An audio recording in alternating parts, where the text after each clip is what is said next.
Well, good evening and welcome to the West Ham Weekly on a Monday night, or whenever it is you're going to end up watching this. Welcome to the channel. Welcome to the West Ham Weekly show. Thank you all for joining me. So, yet another fun-packed filled week, wasn't it? Especially off the pitch, because it wasn't that fun-packed on the pitch, unfortunately. I'm going to cover the game, the last pre-season friendly game against Lens, in a few minutes, and also talk to you about all the other activities, all West Ham related, that's happened over the past week and today as well. Because even just today alone, we've got quite a number of new transfer links that we need to discuss. It's just, yeah, it's mind-boggling. You just can't keep up with it all. But first of all, I guess what we've got to do is congratulate the England women's team, haven't we, for that superb win. I must admit, even I got off my seat and applauded.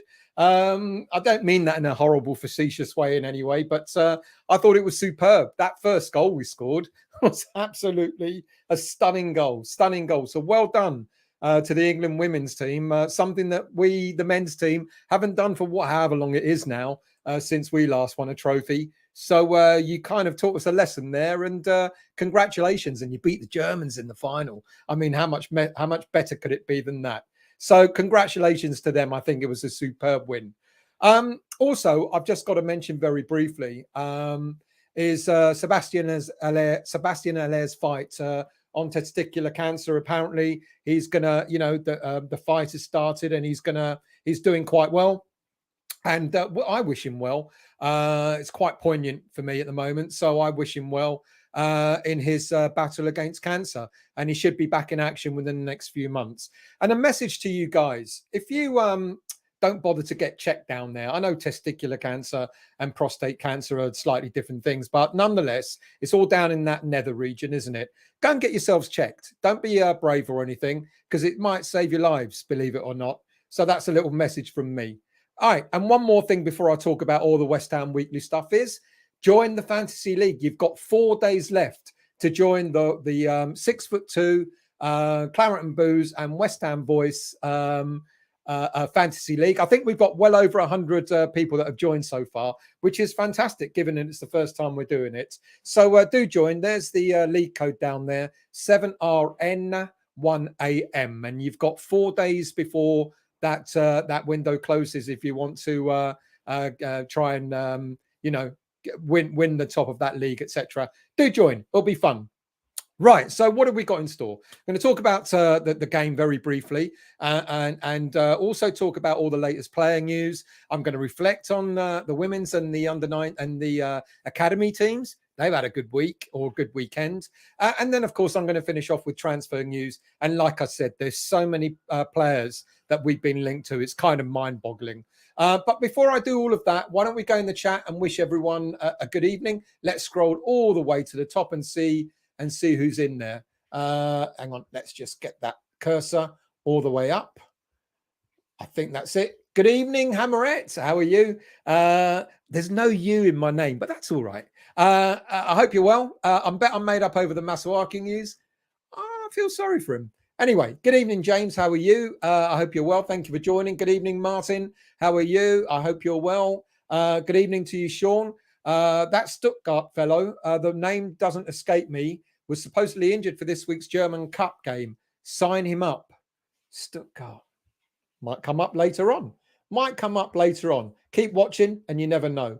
Let's see. Who else have we got in the let's just open that up a little bit. Who else have we got? Hammerette talking to herself. Martin, back from the pub. Well, I'm glad I'm late tonight then. Good evening to you, English Yardie. I hope you're well. Thank you for joining as well. So right now, I'm watching Kostic playing for Frankfurt. No comment. They're winning 2-0. Yeah, that one might be over. But let's see. We'll talk about all that later on. Good evening, Howard. Have I got time for a brew and a doob? I don't know, mate. It's now, well, I wasn't late. So you might still be, I don't know, might be still having your doob. Good evening, Steve. How are you? Must be happy. We got a striker, Steve. We got a striker. I bet you're cock a hoop, mate, aren't you? Let's scroll down. Who else have we got? Good evening to you, Eddie's Football Waffle, dropping like a big up for the content. Dropping a like, big up for the content. Thank you very much. That's before I even started. I hope you're well, Eddie. Thank you for joining as well. Good evening. I know you told me your name, didn't you? Damn it. It's Luca. Luke, I think I've got it there. I'm so sorry. I'm rushing around today. Kalispera to you. I hope you're well. And thank you for the message earlier today. Good evening to you, Mighty Badger. Are we stronger than we were in May? Not yet. I feel like we'd have the same starting lineup that had. I'm going to talk about that later on as well. Jim, good evening to you. I hope you're well. Mihailo, how are you? Just 6 more days. Let's have it. I know, 6 more days before kickoff. Going to do a special on Friday night with some guests. So the Friday night late is back. So do join me for that. It's going to be like a pre-season sort of special. So join me for that. Good evening to you, disabled team. I hope you're well. Good evening, Daniela. Going on talk about the I ain't gonna pass me by. Good evening to you, Alex. Good evening to you. How are we a shambles, mate? I mean, you know, season hasn't started yet. The pre-season is just for fitness. Oh, good evening, Alex. I hope you're well. Good evening, Chris. Smile, your prayers have been answered from Masuaku. Good evening, Sharky. Brilliant for the England. Absolutely. They showed us up, didn't they? Good evening to you, Albie. How are you? I hope you're all to the new channel and all new to the channel. Thank you. By the way, if you are new to the channel, do hit the like button, do hit the subscribe button and the bell notification to tell you when I'm next on, because there's plenty of content I try to cover. Ballon, not happy with Moyes, 18 months wasted chasing Lingard, followed by other week trying to persuade Kostic to try and give up for Thursday nights in our baby.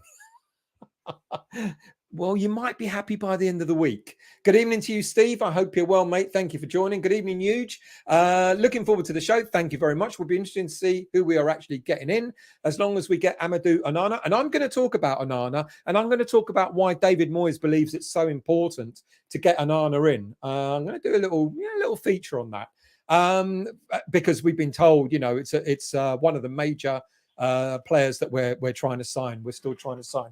Let me just turn these lights on. Maybe you can see me a little bit clearer. Forgot about that. There you go. Good evening, Lee. We're Matt. We always are. London is claret and blue. I hope you're well. Good evening, Mandy. How are you? Good evening, Jack. Masuaku player has always given his best when called upon, but who has never really been good enough. I agree with the second bit there, mate. Thank you for that.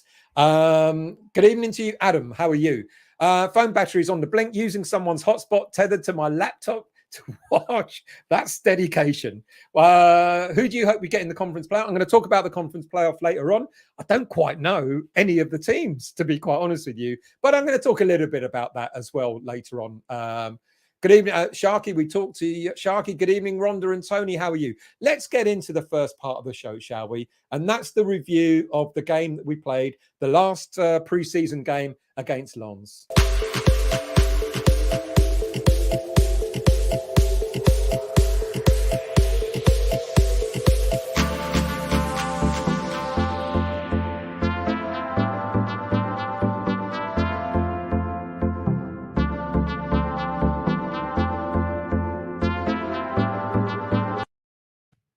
Well, you know, I decided to do a review of the game on Sunday. I just kind of felt I needed to sort of get a lot of things off my chest with regards, you know, to the gaps in the team, etc. And I kind of talked about how when I saw the lineup, I felt quite disappointed at the lineup, you know, because I think someone's already alluded to it. You know, we're it's the same team that was put out at the end of last season, and it kind of I felt a bit flat about it. But then I thought to myself, hang on a minute, you know, this is the team, like I said in the separate review I did. This is the team that gave us quite a lot to remember last season. This is the team that gave us an awful lot of memories, not only in the Premier League but also in the Europa League, etc. And should I be disappointed that this team might be the team that starts against Man City on Sunday, or near as damn it, something to that effect? I mean, all right, Creswell was out and Antonio was out carrying slight knocks, but we believe they'll be back at the weekend, and Scamacca is still getting his match fitness ready. So you kind of think that maybe there'll be 2 or 3 changes automatically with those players coming in. And I kind of don't know what's going to happen with the goalie, but I've got a suspicious feeling that maybe Areola might start in goal, but who knows?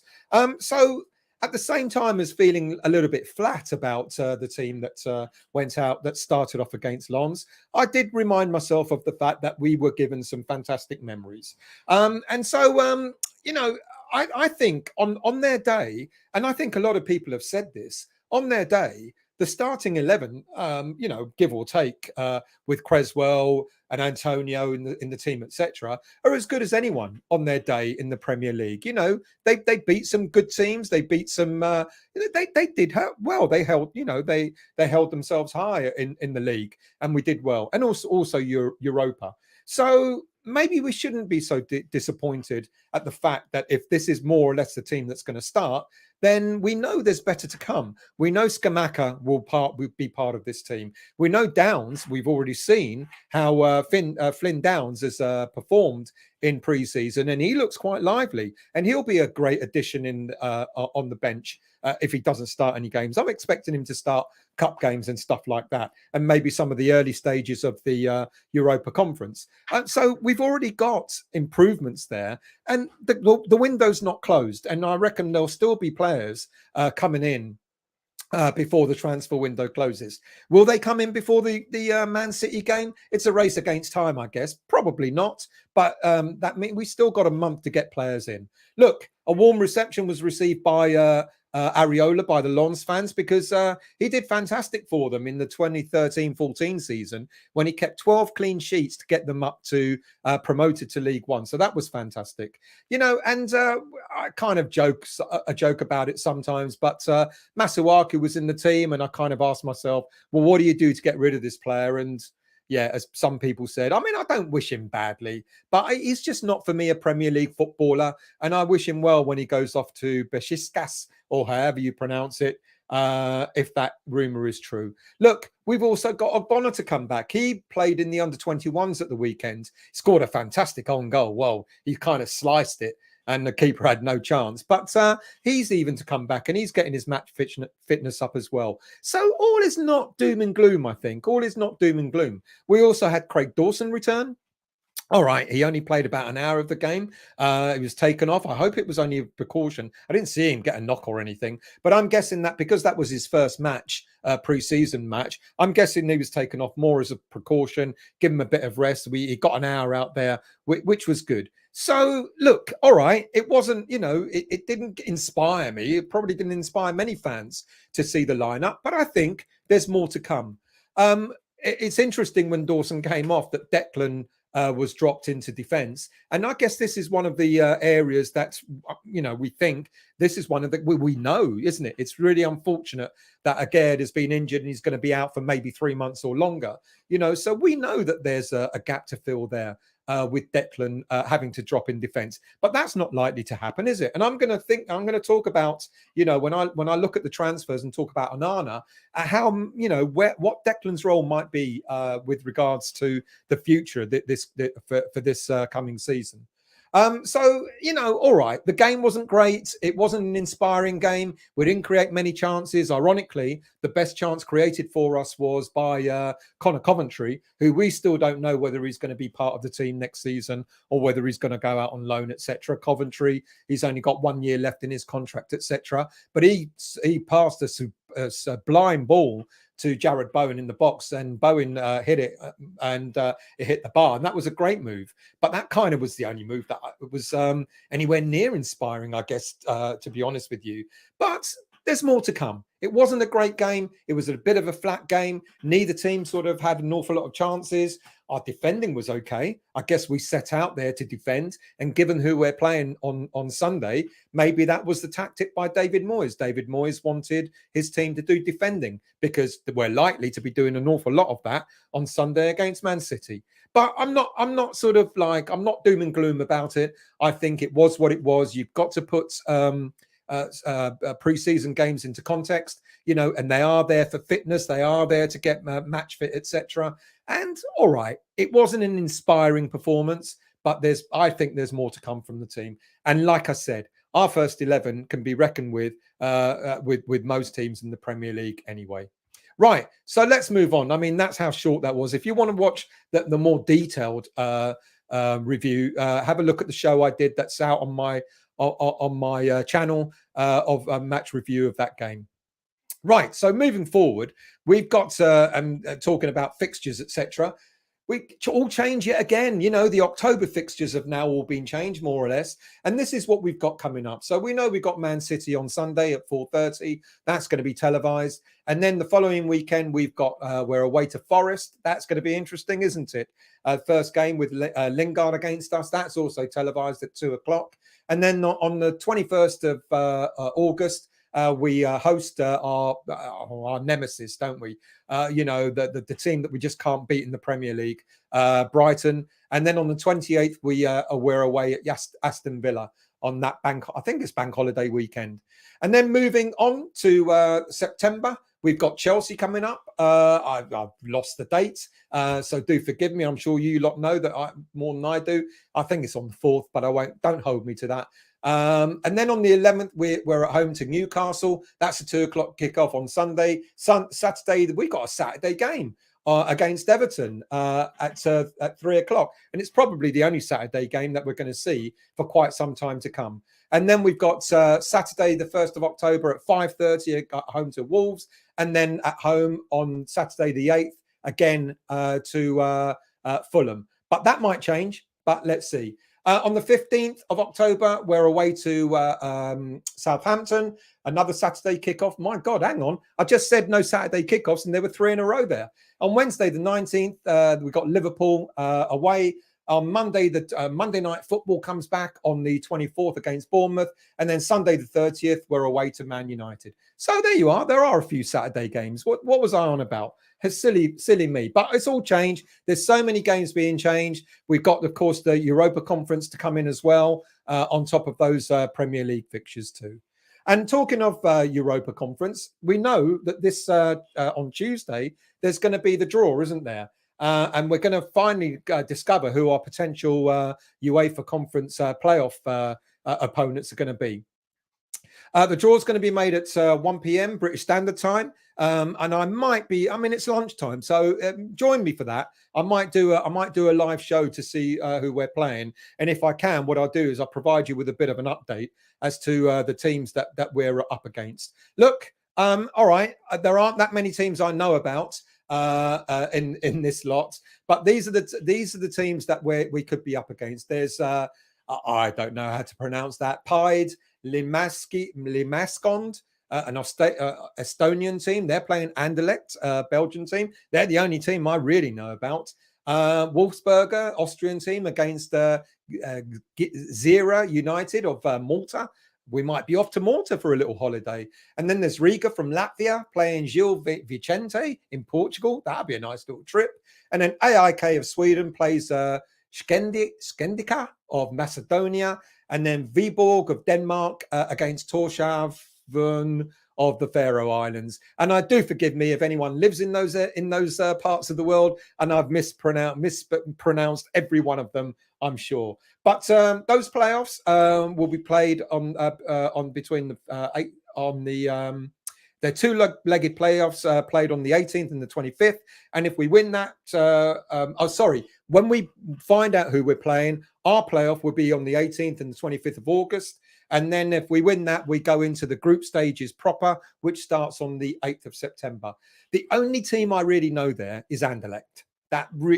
So I guess let's hope we don't get Anderlecht. But then again, it could be any team that might knock us out. If you remember, we didn't get knocked out by a big gun a few times before when we're under Bilic's days. So we're going to have to play our game and we're going to have to do well against them. And what I'll do, like I said, I'll find out a little bit more about each of these teams so I can give you a bit of a rundown of what they're like. And then when it comes to the draw at 1 o'clock on Tuesday, I'll give you an update. We're playing so-and-so, and this is what that team is like. So it's something to look forward to, isn't it? Let's see what we got in the chat. Good evening, Mr. Claren. I hope you're well. Alex, can you be a little bit confident? I'd love it. Honestly, I know you got it in you. But I mean, all comments are welcome. But it'd be really nice if you're just a little bit more confident. With the squad we've got, how many points do you honestly think we'll get from City, Forest and Brighton? I'm going for 9. All right, okay, I'll go for 7. 2 wins and a draw. Mandy, Are City stronger? I'm not sure. Haaland hasn't got. Well, I don't want to risk fate by saying that he hasn't got his shooting boots on. But there you go. I've said it. Team are even. Good evening to you, Peter. I hope you're well. Good evening to you, GP. I hope you're well. Good evening, Robert. Will it be? No. Well, Friday it'll be late after 11. Chris Moyes is building a counter-attacking team with no quick players. We still haven't finished in the transfer window. Good evening, Rhonda and Tony. Interesting that Soufal said the players are heavy-legged and was looking forward to a rest this week. And I think Moyes even said that as well, didn't he? Not Moyes, sorry. Declan said the same thing. Still, we got Riker. I thought you'd be happy. Daniela, I don't think any team ready for the start of the season, really. I agree with you. You know, other teams are, we're in a bubble, aren't we? We only know what we know about West Ham United. We don't know how well I haven't really bothered to look at how well other teams have done in pre-season. I really don't care. Let's just worry about ourselves and our team, shall we? Ballon, Moyes is due a crap season. Look at the time with Everton. Stats suggest he's due a poor season. Hold your horses. GP, thumbs up are low again. Maybe West Ham fans don't have hands. Who else we got here? Good evening to you, Trodge. How are you, mate? I have come to give condolences to Stoll here. News of Masuaku leaving. I'm distraught. Really am. Going to talk about all the players in a minute. Martin, good evening to you. Is it true that Agerd is going to be injured for about 4 months? Yes, it is true. I'm going to talk a little bit more about Agerd in a moment, mates. What else we got here? Good evening to you, Ian. How are you? Top draw, our ladies midfielder, Yui Hasegawa. What a player. Just a shame you can't play in our men's team. Apparently she scored an absolute stunner, didn't she, the other day? Fantastic. Martin again. The atmosphere at Lons was amazing. Full house, but the game was rather boring. Did you go? Fantastic. It crossed my mind, but, I haven't done one pre-season, to be quite honest with you. Do I feel guilty? Not really. It was nice to have a little break, but well done for going, mate. Scott, good evening to you, mate. I hope you're well. Good evening to you, Gary. We are rubbish and need a few more players. Well, I wouldn't go as far as saying we're rubbish, but there you go. Nigel, don't forget the season ticket petition still. Give it a mention. I've given it a mention. Look, I know everyone's up in arms. Look, everyone has their own views about this. Everyone's up in arms, or a lot of fans are up in arms about the season tickets and not being able to get a card because it's all on, NFC now, etc., electronic tickets. If you're unhappy with that, Nigel, you're going to have to give me the link because I don't know what the link is. If you're unhappy with that, then there's a petition going to try and get season ticket cards up and running again. Each to their own. GP. It feels much like a season post 2006. We're not building on the team. Well, it's slow go. I mean, I know it's frustrating. It's slow going. It's taken us quite a bit of time to get 4 players in already. I think we still need. I mean, my gut tells me we might only get another 2, but it depends on what those 2 are going to be. I think I think we all agree we need maybe more than 2, but I think another 2 would at least, sort of, depending on what they, what players they are, I think would at least give us a little bit more depth that we need. Scott again. We look so much better when Downs, Coventry and Vlasic were on. Yeah, I think you might have been the one that said that in the review as well. Downs, I like Downs. He made a difference. I like Coventry. He made a difference. And when Vlasic was on in the middle of the park, rather than having to go out wide, a more attacking role, he looked all right as well. So I'm with you. I agree with you. Ballon, is it me or does the club only seem to be a key to negotiate one deal? Yeah, I wonder. I mean, we've been told that there's multiple bids in, but I guess you've got to. I don't know what team we've got that does it. Is it Newman? Is it people from the board? Is it Moyes himself? I don't know, but it does feel like there are multiple bids in, but it does feel like it seems to be one bid being negotiated at a time. I could be totally wrong. Good evening to you, Chip or Chippy. Since we can't create any chances, there wasn't any point playing a striker. Well, I'll come to that. Disabled team. For your benefit, let's hope Masuaku has a blinding season and they turn the loan to a buy. Good luck, Arthur. Chris Biggs. Moyes has spent 80 million and the team still feels empty. We've had a really, really bad luck. We've had real bad luck with the injury. Like I said during the very brief review, Declan having to drop in defence because we just didn't have other options. Oggy's still rehabilitating. Dawson needed only an hour. I don't think we could have. I don't think we should have risked any longer than that. Agard being injured as well. Creswell picking up a knock. It did feel a bit, but you know, it's a warning shot, really, isn't it? It's a warning shot to say once we get injuries, are we going to have the depth in the squad to be able to manage? And I think Lons was a warning shot. You know, Scamacca's still training. You know, Oggy's still rehabilitating. Creswell and Antonio out with slight niggles. So yeah, you know, I get what you're saying. It does feel a little bit empty, but let's hope that's put right in the transfer window. And like I said, even if we don't get all the transfers in before the first game, and it's quite likely that we won't do, even if we don't, with still 30 days to go before the transfer window shuts. Peter, Fabianski will be number 1 this season in the league. That worries me, but you may be right. Alex, I worry we will Scamacca like Carroll, just hoof it up to him. It's not the way he plays, and I guarantee you that's not the way we'll play. And I'll get to that in a moment later on in the show. Mandy, will we see Antonio left wing, Bowen right, and Scamacca through the middle? You're stealing my thunder, Mandy. Don't like that. Good evening to you, Garino. I hope you're well. Ian, we are so much more comfortable with Areola. He commands his box and distribution. I agree. I do agree. You know, and I've got nothing against Fabianski. He's been a fantastic servant for us, but I would much rather he be our number 1 keeper this season. I really would. Scott, Peter, sadly, you're probably right. Areola is better in all aspects, but Moyes seems to rate Fabianski. I love the lad, but he's not at that level anymore. Yeah, unfortunately, I'm inclined to agree.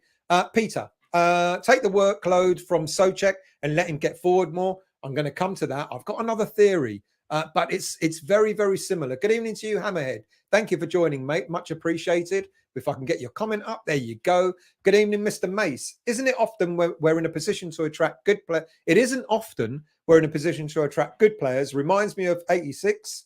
We should be showing ambition after 2 decent seasons, but we haven't, especially January. Same old bollocks. But I've got a problem with this. I really have. January was extremely disappointing. I will not lie to you. We've spent £85 million on 4 players so far with a month to go. Is that not showing ambition? I'm not sure. I kind of not. I get what people are thinking. You know, maybe people are thinking, well, you know, Flynn Downs is a player for the future rather than for the now. I disagree. I think he's a player for the now. You know, it's really unfortunate that, like I've said already, Agard is going to be out for a while. You know, Areola doesn't feel like a signing because he was there last season. But I kind of think that we are moving forward. And I think there's still plenty of time to get more players in. And I think we will. Robert, does Rice play centre-back like the second half against Lons against City? I don't think that'll happen because I think Creswell will be back. And so he will be, you know, if we play 3 at the back with 2 wing backs, Creswell will fit in there rather than having to rely on Declan to do that. So I think it will be a choice between, you know, you've got Dawson, you've got the youngster, his name skips me, Johnson. You've got Dawson, Johnson, Zuma, Creswell. You've got options there. So you don't necessarily, and you know, we can find out where Diop is. We've got maybe even Diop as well. So no, I don't think that will happen unless we get more injuries, you know, which is a possibility. But we're told that all the players that were missing against Lens should be back for the Man City game. So no, I don't think that'll happen. Good evening, Douglas from Ohio. Thank you for tuning in, mate. Much appreciated. And thank you for watching. Good. I'm buzzing for the start as well. Come on, people. You know, a ball hasn't been kicked yet, and we're already dooming and glooming. So let's see what happens when the season kicks off. Trudge, Coventry was good. Coventry has been good for the last 3 pre-seasons, and yet he hasn't made that. I wonder if this might be the time for him. I just don't know. I'm kind of worried that maybe, you know, with a year to go on his contract, this may be it for him, or maybe another loan spell somewhere. Alex, where's the pace? Where's the creativity in that lineup? The team has been properly worked out. Give it time. That, don't forget, like I've just said, we had several players out. Antonio was out. He offers us pace. Declan was played, you know, at the back when normally you wouldn't expect him to do so. Scamacca, he's got style and pace, a little bit of pace, etc. So let's not forget that team is not the first team. There are other players to come in. Garino, good to hear. And away from transfer rumours, gossip, Nicker Wetting and the like. I presume Stel won't be talking transfers tonight. You're wrong, but I always leave it right until the end. So if people get bored of it, you can always say farewell early. Let's scroll down. Huge. I don't understand why we played Masuaku when he was on his way out of the club. So why did we play him on Saturday? I don't know. Probably we didn't have anyone. Mind you, play the youngsters. Surely it would have been better to play Downs or Coventry or Land. Maybe Pashiskas wanted to see what he was like one last opportunity. I don't know what they might have got out of it, but there you go. Daniela, sorry. There are two teams we could have played. These are the, yep, mentioned them already. Thank you. And you got the other ones. Thank you. Howard, I've got a bloody fly knocking around. Sorry about that. Howard, best show on YouTube, Douglas, best team London. Thank you, mate. Much appreciated. Belong. Our form towards the end of the season was bad. Our pre-season performances are concerning. The squad is thin than last year. We have loads of matches coming. I agree. The squad is thinner. And if you recall, about a month or so ago, when the season just ended, I did talk about we might end up having a smaller squad than we did at the end of last year. And as it stands at the moment, that's what it's looking like. It's looking like we've got a smaller squad. But I truly believe we'll get a couple of more players in. Scott, I'm coming across from Canada in the spring to catch our home game against Arsenal. Any suggestions the best way to guarantee a few good seats? Email me on westhamvoice@gmail.com, Scott. Okay, and I'll have a chat to you about that. I know. When I loaded the images, I lost half of them, so I do apologise, Robert. It was rather silly of me to load them the way I did. So yes, we have got a game against Spurs as well. Garino, if we lose Masuaku and Diop, how many players does that leave for the squad? Still, get your boots on. Trust me, you don't want me playing. I'm playing tomorrow night though. Richard, good evening to you. King Arthur off to Turkey in search of the Holy Grail. Good evening to you. Learn to dig. The abuse Masuaku took was despicable. In no way reflects on the club's values. I always talk about a player. I know you're not talking about me, but I always talk about a player for his abilities. I don't look any way beyond that. And to be quite honest with you, his ability was never Premier League for me. Gareth, good evening to you. Will those Saturdays go when we're playing conference games? Very good point. That's why I probably was too stupid to put them up. So I will find out a bit more and I'll do an update because I don't think I did that bit justice, Gareth. You're absolutely right. Still butchering team names. I know. No kickoffs. But yeah, as Gareth just said, they're likely to change when we have the Europa games. So there you go. I know. All right. I'll tell you what. Why don't we move on, shall we, to the next part of the show? Because I'm going to talk about my favourite player. And that, of course, is...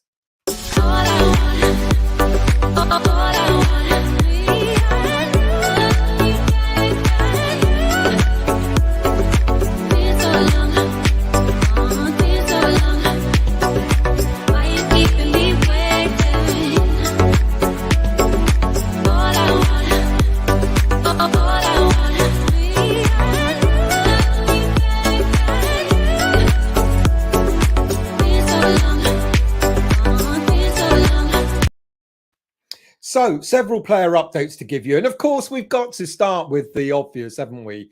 King Arthur looks like he's on his way or he's already on his way. Look, from what we understand, Pashiskas, I don't know how to pronounce it, but there you go, are looking to sign Arthur Masuaku, and it could be a loan to buy deal. And yeah, it looks like he's on his way.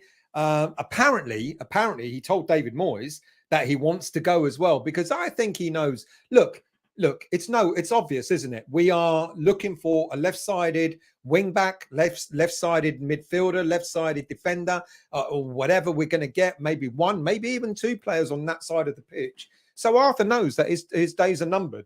And so I think it's a good move for the player, to be quite honest with you. Look, all joking aside, it just hasn't worked out for Arthur Masuaku in the Premier League. He's had spells, there have been moments, there have been glimpses of a decent player there, but the consistency just was never never really there. So all joking aside, I'm not going to rip into the player, etc. And I actually really do wish him well. If he does go to Besiktas, I hope he does fantastically well for them and that they do buy him on a permanent deal. But that's what the likely decision is going to be. He's going over there for a loan. I think West Ham wanted to get some money for him, rather than loaning him out. But I think this might be the sort of the best solution for all. Contracted till 2024. He still had another 2 years on top of that. So Besiktas are going to look to have to offer him something fairly decent if he wants to stay there, if he does well at the end of the season. So we wish him well. I wish him well. You know, for me, the consistency just wasn't there for Arthur Masuaku. Look, he made senior career appearances in total in all clubs, 237, 5 goals, 22 assists in all those games. For us last season, he made 24 appearances, of which only 11 were starts, 1 goal, that fantastic, obvious goal against Chelsea, and 1 assist. But his stats themselves, you know, kind of ring loud alarm bells. Pass accuracy rate, kind of lower than pass, 79%. You know, crossing accuracy, 8%. You know, even his defensive duties, 15 clearances, 9 interceptions, etc., are not high. But sometimes the Premier League is just not for every footballer. And I think Masuaku, he had opportunities, plenty of them, but it just hasn't worked out for him. And I wish him well. Right, a player that's not leaving is Jarrod Bowen. How long is a week? I mean, seriously, I remember this came out, I think, on last Tuesday or something like that. But apparently Arsenal are sniffing around and Chelsea is sniffing around. And Arsenal truly think that they've got an opportunity, a chance. I know it's all paper talk, that they've got a chance to sign this player. And even Liverpool apparently waiting in the wings, but mind you, they've now bought their players. But we all know that Jarrod Bowen is going nowhere. And we also know that when the transfer window shuts, our domestic business will get underway, if not sooner. And Jarrod Bowen is in line for a massive increase in salary, etc. And he's not going anywhere, so Arsenal can swing. Next up, Nikola Vlasic. Now, interestingly, you know, he had a decent game, as people said, and and a couple of times that he's played it centrally in pre-season, he hasn't looked that bad, to be quite honest with you. And there was this rumor that he might return to Hajduk Split, one of his original clubs, but really, that's not really going to happen. That would be a massive step backwards for the player. Torino were interested, but nothing more has come of that. And it looks quite possible. I don't think the player will stay. Once we get our signings done and dusted, I think Vlasic will be on his way. More like a loan signing than anything else. Right, let's move on to Naif Aged. Now, I did this in a show earlier in the week, or last week, sorry, to talk about Aged and suggesting how long his rehabilitation may take. And trust me, people, this isn't what I think. I've looked at a couple of health websites. Yes, I'm sad. I've looked at a couple of health websites to look at what happens when you've torn your ankle ligaments and how long it takes to recuperate. Successful surgery. We know Professor James Corder did successful surgery. And after 10 days of the surgery, you could possibly remove the stitches. After 3 weeks or so, you remove the cast. 6 weeks or so, you can start walking freely. And then it takes between 3 months to 6 months for full rehabilitation. So he could be out for a lot longer. He could be out for, I don't think it will be 6 months, but I wouldn't be surprised if it's more than 3 months. He may even miss the World Cup for Morocco. You know, he may not be back in time for that. So we wish him well, but unfortunately, it does look a bit worse than we were all led to believe. Is a Diop. He was injured apparently for the Luton game, and then all of a sudden he was ill for the Lens game. But one way or another, he's not been knocking around for the last 2 pre-season friendlies. And there's rumor, but I can't corroborate this. There's rumor that he's upset. He wants to go. He knows, again, a bit like Masuaku, that he's not necessarily part of the future plans at West Ham United. And apparently he wants out. And we've been told he was ill. So I'm going to have to take the word for that. But we know that Fulham have made an offer of around about 12 million. The club wants at least another 5 million more. Fulham are rumoured now to be looking at alternative options. So again, this could be another player where he might not leave West Ham until near the end of the transfer window, until we actually get our replacements in or players in to strengthen the squad. So he's another player that could be on his way out. Just a bit of news about one of our, well, the only player that we've got out on loan at the moment, Joseph Anang.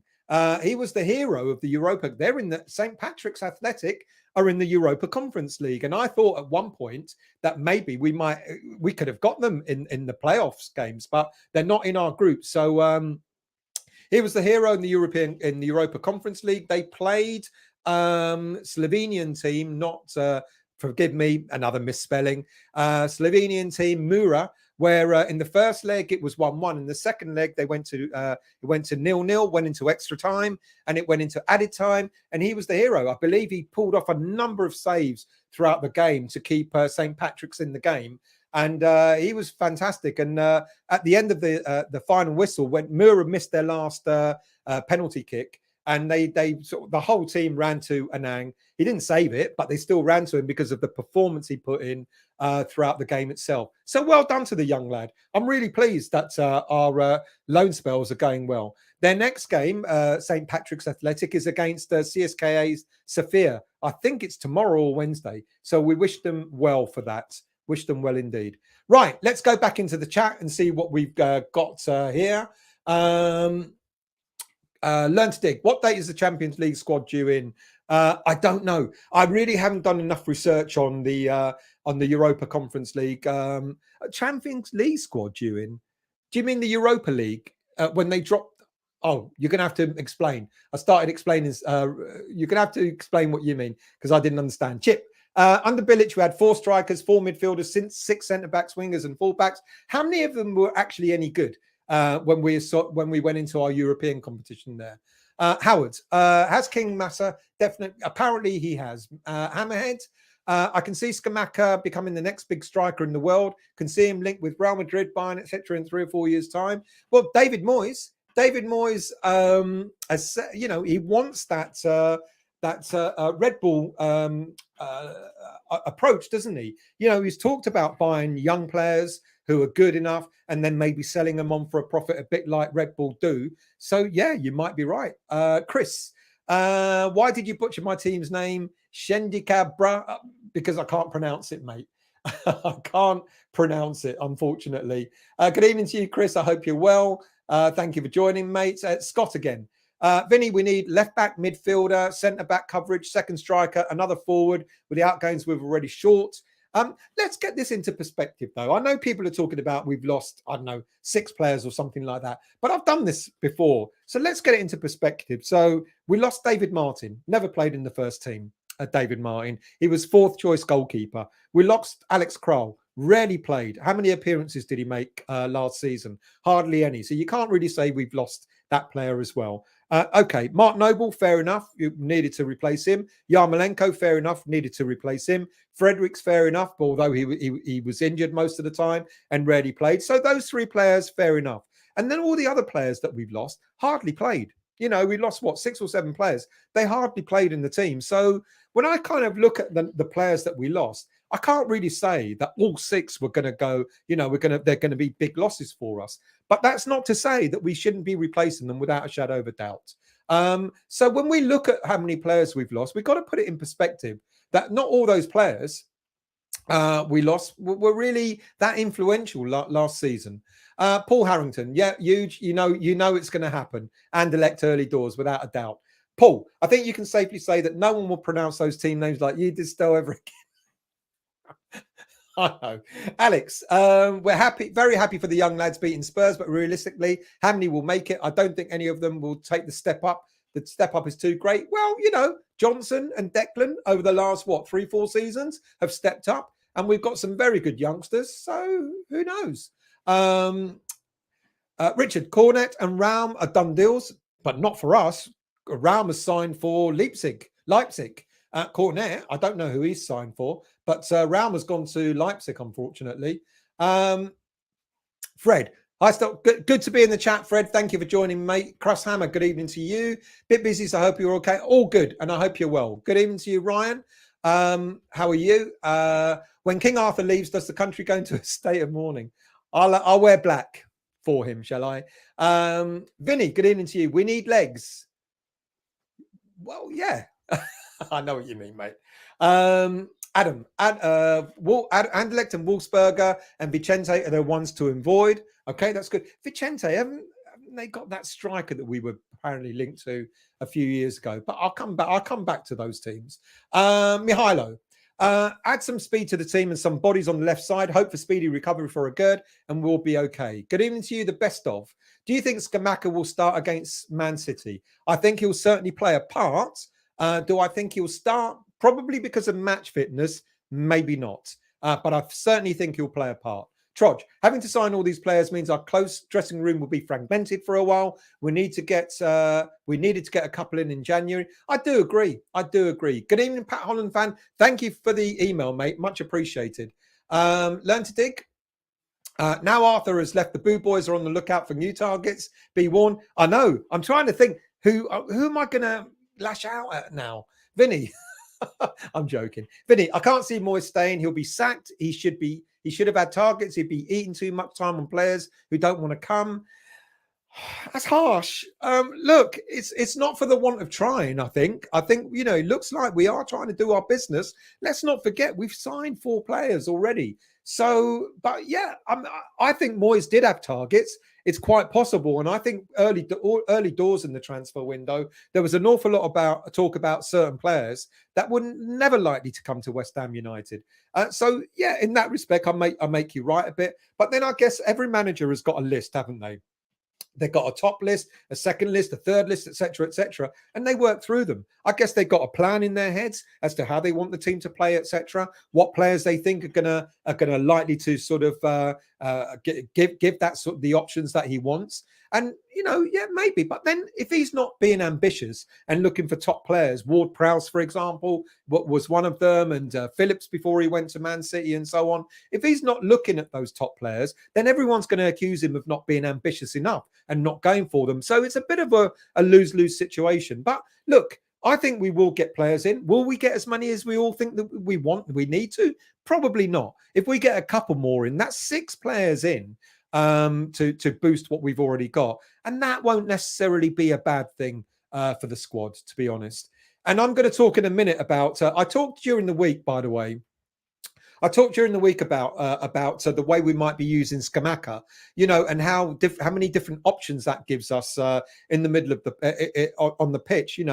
With Scamacca in the team, we can do a 4-3-3. We can have like Antonio and Bowen either side of him. We can play him as the front man with Antonio as a winger. We can play a number of different options with Scamacca in. And I think with other players that we're looking at bringing in, I think Moyes is going to have got an idea of how he wants to manage that team and what formations he wants to play. And that's why I'm going to talk about Onana in a little bit more depth when I talk about transfers later on, and the way we might be utilizing him to free up players in different positions. Chris, I think we should raid Watford and sign Pedro, Sarr and Dennis. Sarr and Dennis have been on the radar, and Pedro very briefly, but Sarr and Dennis have been on the radar for quite some time, but nothing seems to be happening with them at the moment. Scott, with the current squad, we'll struggle for 10th. With a quality left back, Obama and Kostic will push for 5th. Let's hope we get them. I think we might do a little bit better than 10th, to be honest with you. Hammerit, sorry, chat and Stel, I've got to run something. I hope everything's all right, Hammerit. Message me and tell me that things are okay. But good luck and let me know. Hammerhead, Scamacca needs to try to bed in the squad as soon as possible. We didn't spend 35 million to sit him on the bench. I totally agree. Good evening, Sean McCarthy. How are you? How come my notification never came on? Have you subscribed? Garino, clubs should be offering cards for certain people who would struggle with the NFC and smartphones. Yeah, I know a lot of people are unhappy unhappy about it. So do go to Hammers United and find these and find the how to do the, I've forgotten what it is. But yeah, you can go to Hammers United and see what you need to do there. Richard, Sarr injured again tonight. That's not good. Not good at all. Daniela, that means we probably ain't going to go for him. Please, can we lose the negative? We can be the 12th man in the stadium. Look just what happened to the England women's team. Apart from 3 of the scum, number 6, no one has had a big transfer window. There you go. I agree. The season hasn't started yet. Let's not be negative. Albie, I don't think that the Lens game was that bad a result, considering they haven't lost a game in pre-season. They beat Inter Milan and they finished 7th in their league. They were 6th highest goal scorers in the League One. They're no walkover. To be quite honest with you, you're absolutely right, Albie. They're quite a decent team. So I think it wasn't given that we had players missing, it wasn't a bad result at all. Paul, to Nigel, when are people going to understand that events of the past 24 months and now the season ticket ruse is all about Big Brother control? Yeah, people have got views, haven't they, on what that's all about. Pat Holland, I'm very concerned about this Sunday. We look very thin. I'm really not. And if we get a hammering, it's out of the way. We move on. Fred, Moyes needs to have more trust in squad players. Apart from this, he's turned the club around and he's got no choice. This is his team now, more or less. I know there's still a residue of, past manager, but the residue, like the Fornals players, etc., they're good players and he's made the best of them. John again, I had to have a laugh today. Ben McCarthy didn't he look fitter, Benny McCarthy, than when he played for us? He was named a coach at Man United, but I don't know.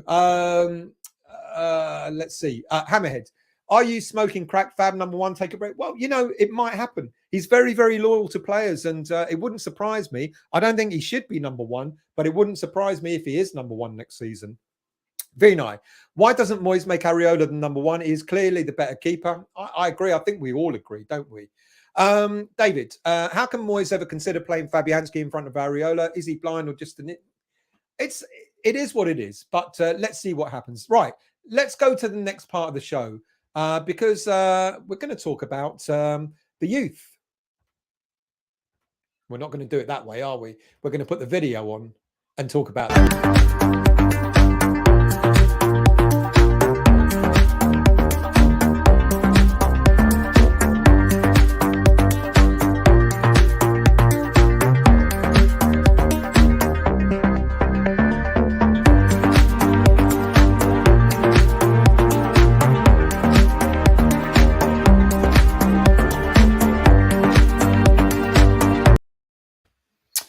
Well, the youngsters had a great weekend, didn't they? And so did the women's team as well. So let's start first of all with the under-21s. Now, I'm confused. I need to read up about this because I've missed something clearly. It's no longer the under-23s. It's apparently the under-21s. But anyway, the under-21s, they were involved at the weekend against Dagenham and Redbridge.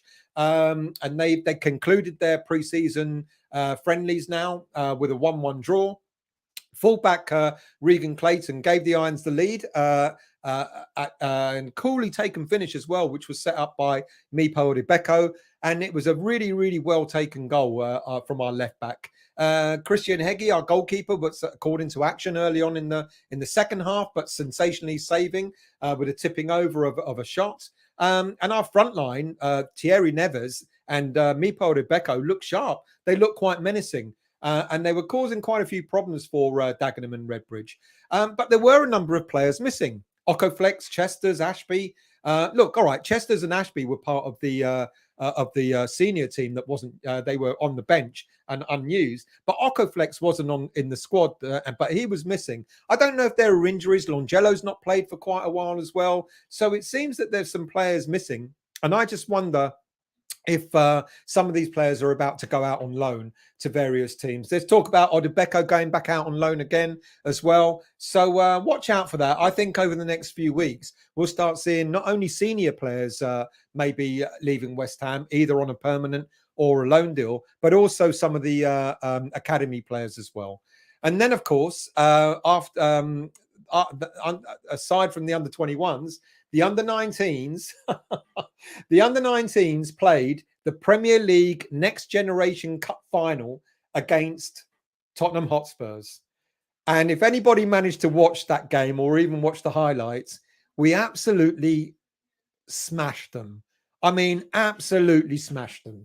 Callum Marshall, whose hat-trick helped the Hammers storm from from a 3-0 defeat from last week against Crystal Palace in the semi-finals. Went one better to score 4 times against Spurs at the weekend. Gideon Kadua also got on the score sheet with a hat-trick, while forward Remy Coddington completed an unforgettable day for the young Hammers. I don't want to tempt fate, because every time I talk about young players, all of a sudden they're off the ball or they get sold or whatever. But I'm going to tempt fate, and I'm going to say Callum Marshall and the young who we signed in January, and the youngster Patrick Kelly who we signed this summer, are superb little players.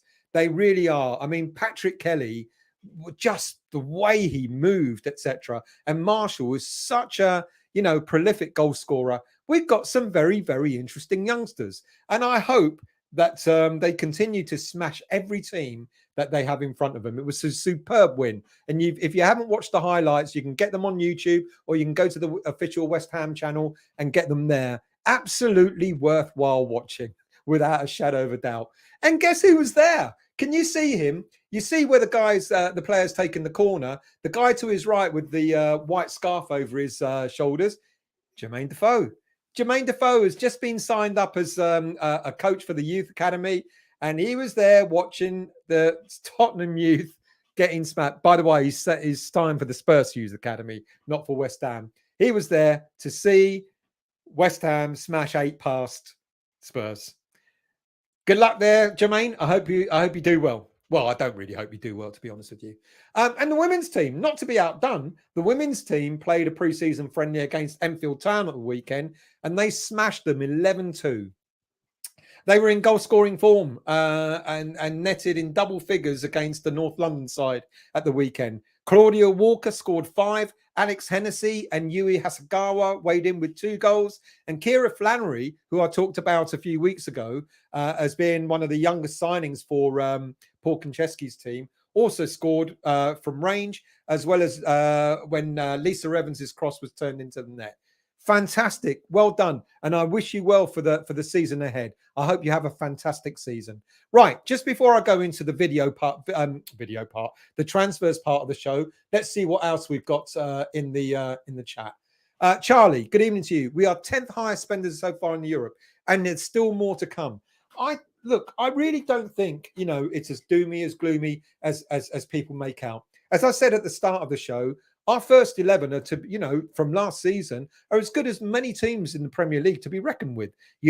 We've added to that already. All right, we have got less numbers than we had at the end of last season. But let's not forget what I also said about some of the players that left didn't feature in the first team. David Martin, Alex Kral, etc. Fredericks was continuously injured. So when you kind of start discounting who left at the end of the season, you can't really say that we've actually lost 6 crucial players from the squad. Noble, absolutely. Yarmolenko, absolutely. But Noble's been replaced by a younger version, Flynn Downs. Yarmolenko's been replaced by Skamaka. All right, it's unfortunate that we got an injury to a gird, but we have started to replace some of the key players that have left the club with better players, with younger players and better players. So I think we're going in the right way. Let's see, Ballon. The thinking is the squad was so neglected in previous windows. Now a lot of work is required for past mistakes. I agree with you, which is why it was unfortunate that we didn't sign anyone in January. I would have loved, even if we got one player, it would have eased the pressure. So in that respect, yeah, you're absolutely right. Trodge, unpopular comment. Creswell was good at the start of last season. He was. I think Creswell, unfortunately, until he got his back injury, did absolutely decent for us. And also, Creswell, he seems to be better now when he's playing in the 3 at the back, the left side of centre back, rather than as a left back or a left wing back. He does get a bit found out. Clubs do target him. There's no denying that. Vinay, we should buy Cucurella just for his name. It sounds like a weird marsupial. He's off to, or he's been sold, hasn't he, already? To Man City, if he hasn't already gone already. Foxes, good evening to you. King Arthur gone? I know, mate. I can't believe it. Why would we want to let him go? Good evening to you, Juha. How are you, mate? I hope you're well. Hammerhead, Onana to come in. I'm going to talk about him in a minute. Alex, Luke Shaw isn't coming here. He's on 200 grand a week at United, and they're selling tellers. Yeah, good point. I talked about Luke Shaw last week. I did a show the other day and talked about, some players that might possibly be on Moyes' radar. One of the things that apparently Moyes might be looking at doing is getting players from teams, some of the top teams, players that want to resurrect their careers. And I thought, I suggested that maybe someone like Shaw, but I also talked about Brandon Williams as well, 21 years of age, and he might be an option. Don't know. Phil, good evening to you. Could be worse. We could be Leicester, Everton, or Man United, who have done next to no business at all. There you go. So it's not all doom and gloom. Lernstick, with Europe's 10th highest spenders, but first in most players short. We've still got a way to go. And let's not forget, we still haven't even looked at the loan market yet. And there could be a possibility that we might go in for 1 or 2 loans as well. So it's not all about how much you spend. It's who you get. And if a loan signing comes in that's going to improve us, then why not? Jeff, good evening to you. I worry about Cresswell. He was skinned several times against Rangers. Yeah, it is a concern. There's no denying, absolutely no denying, that we need to strengthen that side of the pitch. Steve Cullen looked good for Burnley. Guy, he didn't get a chance. I think he did get a chance. And to be quite honest with you, Steve, I think Coventry is better or was better than Cullen. But we got to put it in perspective. Cullen did well in wherever he played. Was it Anderlecht or whatever? And then he's in the Championship. Got to put that in perspective. I'm not so sure Cullen would have smashed it the way he did for Burnley if it was in the Premier League. Good evening to you, Clive. I hope you're well. Thank you for joining, mate. I hope you're well. Good evening to you, Cyber. How are you? Thank you for joining. Good evening, Gary. How are you? I hope you're well from the Emerald Isles. I hope you're well, mate. Let's scroll down. Let's see. John, 5 subs next season and 3 goalies on the bench is our secret striker. I did actually joke on Facebook that we might as well have 3 goalies on the bench, given that we've got so many more subs. Oh, don't give Moyes ideas. Chris, Lingard looks slow. I guess West Ham might not lost much. Don't worry about him. Don't worry about him. He's been pissing around on TikTok all throughout the whole of summer. He ain't going to be match fit, is he? Vinny, I got a feeling Skamaka and Bowen link up will be good, but we need a new left back. I do agree with you on there. Ian, Marshall reminds me of Dean Ashton. His positioning, reading of the game and timing is always done with perfection. Tidy little player, isn't he, Ian? Absolutely tidy little player. But like I said, I don't want to put the Stell curse on him. Good evening to you, Adam. Thank you for joining, mate. Much appreciated. Richard, a starting lineup and bench without Cresswell and Dawson and Bonner is the squad improvement I'm expecting. Well, they're all going to have a role to play without a shadow of a doubt. They will either be on the bench or they will be on the pitch, to be honest. And if Bonner is fit enough, which I'm not sure he will be, I wouldn't be surprised if we see him lining up against Man City. But my feeling is it'll be Dawson and Zuma and maybe Cresswell as a back 3 at the weekend. That's what I'm kind of expecting. Trodge, plenty of hammers who never score a goal, mate. If those the stats you're using, what stats did I talk about? Plenty of hammers who never scored a goal. I don't know what stats you mean, so my apologies. William, why 2? And I asked the same question. Why 2 goalkeepers on the bench? I do not know. I genuinely do not know. I'd much rather give that slot to one of the young players rather than having to. There's no point in having 2 keepers on the bench. Lenstig, what will Arthur say about the fans in 15 years' time when a kid in Africa asks him for advice on joining West Ham? He's a great team to go to, and if you play well, then you will be lauded, is what I think he'll say. Because look, there are a lot of Arthur fans, an awful lot of Arthur fans, to be quite honest with you. And many think that he shouldn't have gone. And many think that he's been hard done by. I don't think that, unfortunately. But I know there's a lot of fans who think Arthur's been fantastic for us. Albie, there's 3 or 4 of the under-19s we need to tie down with a contract now before having another Perkins situation on our hands. Yeah, but, I'm sure that will be sorted at the right time. But you're absolutely right, Albie. Yeah. Barney, great news. Squad stronger with Masuaku leaving. I don't want to get slaughtered. Juha, Masuaku will hunt you in your dreams when he's gone. Let him. Let's see what else we got. Scott the Hammer. I think Vlasic has a place as number 10, 2 goals in limited preseason time. Yeah, that's he said himself. He prefers to play down the middle. Will he get the opportunity? I think it depends. It all depends on how much more business we do in the transfer window. Albie, Troj, and he's just been given a job with Manuel as a striker. Oh, you're talking about Benny, Alex. Ship, Boylan, Rizza, Sears, Montero. We've had several young strikers score silly amounts of goals at youth level, and then never. Oh, I see what's his name was talking about now. I know. Look, you can only, I understand what you meant now, Troj, about the stats. I get it, but it shows that they've got prowess. It shows that they've got the ability. If they weren't even doing it at that level, at their own level, then I'd be very worried. English Yardy, good evening to you. Masuaku, wishing him good luck. He's a soldier. Let's hope your current team plays you in your correct position. What is his correct position? Because we played him at left back, we played him at left midfielder, and we played him at left winger, and we played him at left wing back. We've actually given him an opportunity. So what? Because by trade, he's a left back by trade. Anyway, let's move on. Belong. Masuaku should be thankful to his agent for getting a 5 year. Oh, I know. Yeah, absolutely. I think he did really, really well for the player without a shadow of a doubt. Dave Crofty.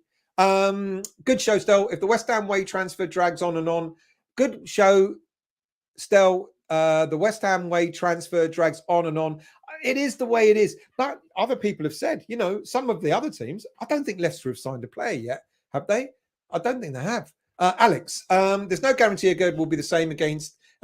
No, it's nasty. It's a bad injury, but I'm sure West Ham will look after him. They won't rush him back, and I've got a feeling that we will get cover in order to accommodate. How's our luck, eh, Andrew? Looking forward to this season up there. How exactly? I'm looking forward to it as well. I think we're going to have a good season, better than what a lot of people might think. Good evening to you, Ian. Hi from Tenerife. I think Harrison Ashby will make the step up to the first team squad. Thank you for joining, mate. And I agree with you. I think Ashby is probably one of the next players that will come through. I think he's fantastic young lad, and he's now getting more and more regular appearances and being on the bench and with the senior team. I make you right. I think Fredericks has gone. It doesn't look like we're looking at improving or getting any other players, should I say, on the right side of our defence. So maybe that's a slot for Harrison Ashby. I agree. Lee, good evening to you. Hi, Stel. Evening. I enjoyed your show. Thank you very much. We will sign new players before the game, Man City. Will we sign? I'm not so sure. We might get one more. I'm going to talk about transfers in a moment. Garino. We need a centre-back for Agard and Diop. We need a left-back for Creswell, a left winger or left wing-back with pace, second striker, Onana or Zielinski. Going to talk about, all those areas in a moment, mates. Let's scroll down. Do forgive me. You do know that I can't put every comment up, and I do try and get in as many as I can and as many different people as I can as well. David, release clauses have to be paid up front rather than installments. We'll probably not want to pay pony up. So you're talking about Cornet, because apparently the release clause is 17.5 million. I'm going to talk about him in a minute as well. John, is Paul Konchesky going to sign Chloe Kelly after that crossham? Well, apparently that was a Wonder Woman sign rather than because we all saw it, didn't we? We all saw it, and I went, she's a hammer. Apparently, she's not. Apparently, she's I think a QPR fan or something like that. She's from West London. I think she's QPR. Daniela, everyone remembers that the selling club also involved in then transfer and greedy. Yeah, when it comes to transfers, I wish they were easy, but you've got not only the player to negotiate with and the club that you're trying to buy him from, you've also got agents involved as well, and they really do sort of muddy the water. Ian, I would like to see Dennis from Watford. Talked about Dennis, but I'm not going to talk about him in this transfer window, though, in this part of the show. But we keep being linked with him. Yeah. Richard, the deal fell through for Ram. No, please correct me if I'm wrong, but I think Ram has already signed for Leipzig. I think it did get completed in the end. It's not worth it. Good evening to you. A couple more players isn't a huge improvement. We've lost players. Don't forget we are away. Always just a couple of injuries away from disaster. I don't know if you missed it, mate, but I know we lost about 6 or 7 players. I get that. But when you look at what they contributed last season, David Martin, as I said, didn't play a game. You know, Kral rarely played a game. Fredericks was injured most of the season, and so on. And Noble, yeah, absolutely. But like I said earlier on in the show, he's been replaced by Downs. Yarmolenko, he's been replaced by Skamaka. So, you know, I get it. I get people are looking at numbers. You got to, and I understand that, but you got to stop thinking about just the number of players that have gone. But ask yourselves, what did they contribute last season? You know, and you'll find that a lot of the players that left last season were rarely involved in first team football. Good evening to you, Acid. I hope you're well. As regards failed signings, you can't force top players to come to us. Absolutely. The best are in possibly strong bargaining position, and their agents are entirely aware of that. And there you go. And it's what I said earlier, you know, like, I know we wanted Darwin Núñez. I know we wanted Phillips, etc. But when teams like Man City and Liverpool start knocking on the door, what are you going to do? Even if you're throwing money at them, even that is not likely to get them past the post. Garino, not getting Kostic won't be a disaster. We have Antonio, who can add pace, not to mention Okaflex, Vlasic, Benny, Lanzini, and co. Yeah, I'm kind of like, I'm even really surprised that I think he's a great player, Kostic, but I'm actually quite surprised that we've actually gone for him. I know what he can offer, but at 29, I would have thought that maybe Moyes would have been thinking in a slightly different way than, you know, but I get it. I get, because he's a very good player. Gareth, I hear that Gardner, Alex Titmarsh is up you, left back target. Ian again from Tenerife. Oh, yeah, got that one. Thank you, mate. Much appreciated. Robert, Moyes must be happy that we're going to get a player to replace Masuaku. I think it's got to be. Otherwise, why would he let him go? Fo, I hope you're well, mate. Thank you for joining. Thank you. Nice to see you. Good evening to you, Anthony. Raum signed for Leipzig. I thought he did. I thought that had been completed. Good evening, Amit. Pre-season has given us an early warning of problems. We have lack of creativity, no pace. Our game is based on counter-attack. We lack goals and defence is thin. Fixture could cause Moyes issue. I agree with all of that. I absolutely do. I also agree that if we lose one or two players to injury, we are in trouble. You know, the depth of the squad still isn't there. And I agree, we had no creativity throughout our pre-season, and that's got to be addressed as well. I've got a theory, but bear with me. Let me get my notes back up. I hate that one. Give me a second.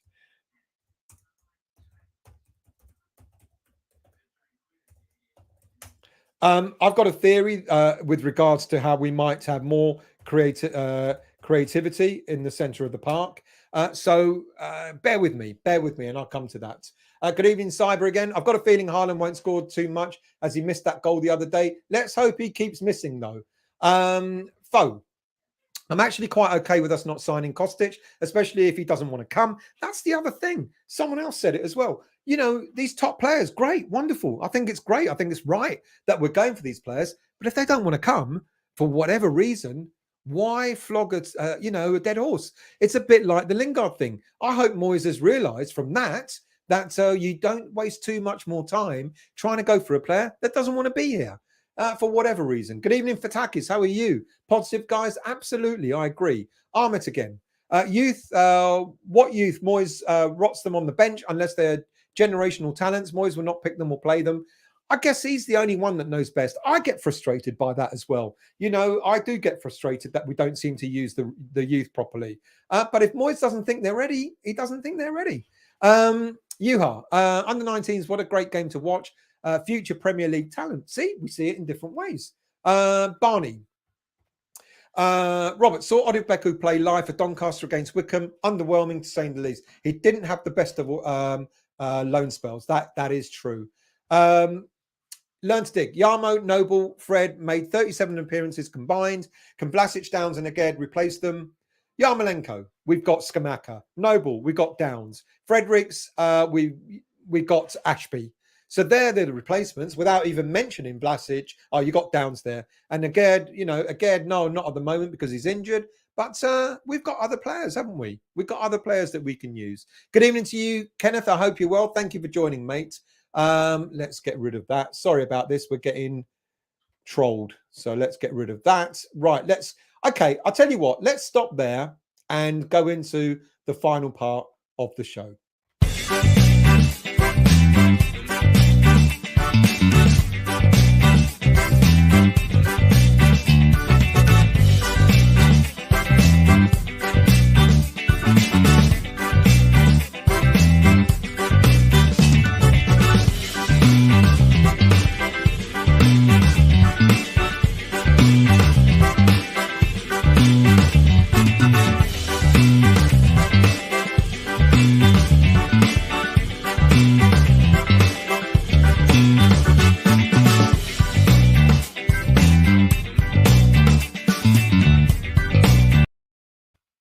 So, as many people are asking, as we're preparing for our first game of the season, our first league game of the season, are we ready? Are we going to get any more players through the door? But even if we do at this stage, how fit and ready are they going to be, even if we get them?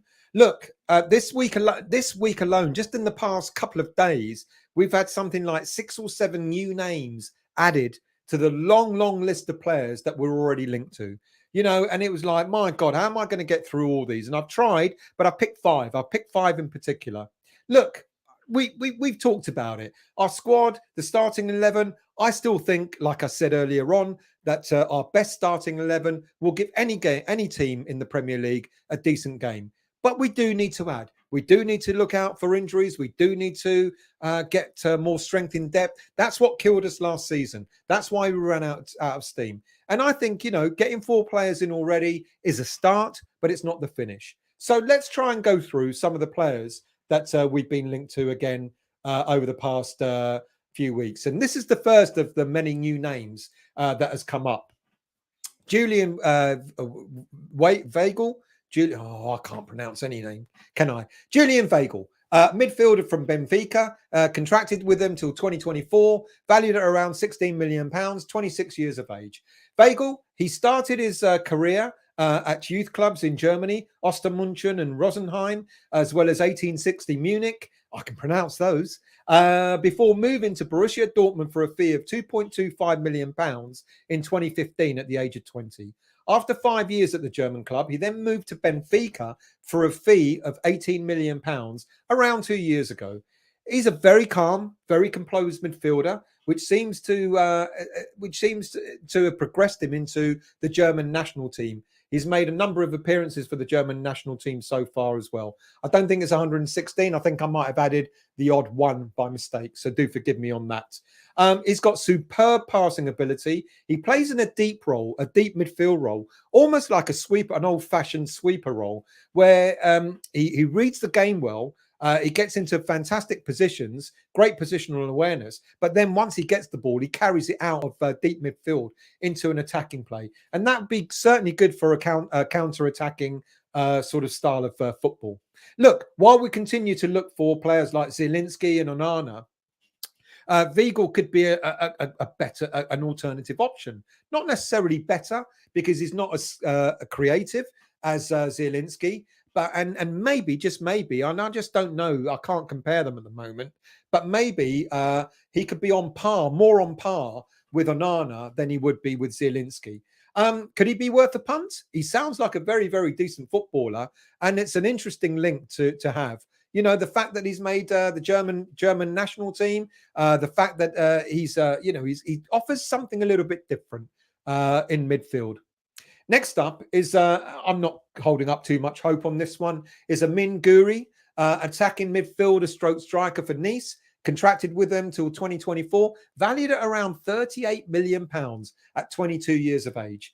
Look, Guri, he's a product of the Lyonnais Olympic Lyonnais youth scheme, and moved to Nice in 2020 for a fee of just £6 million.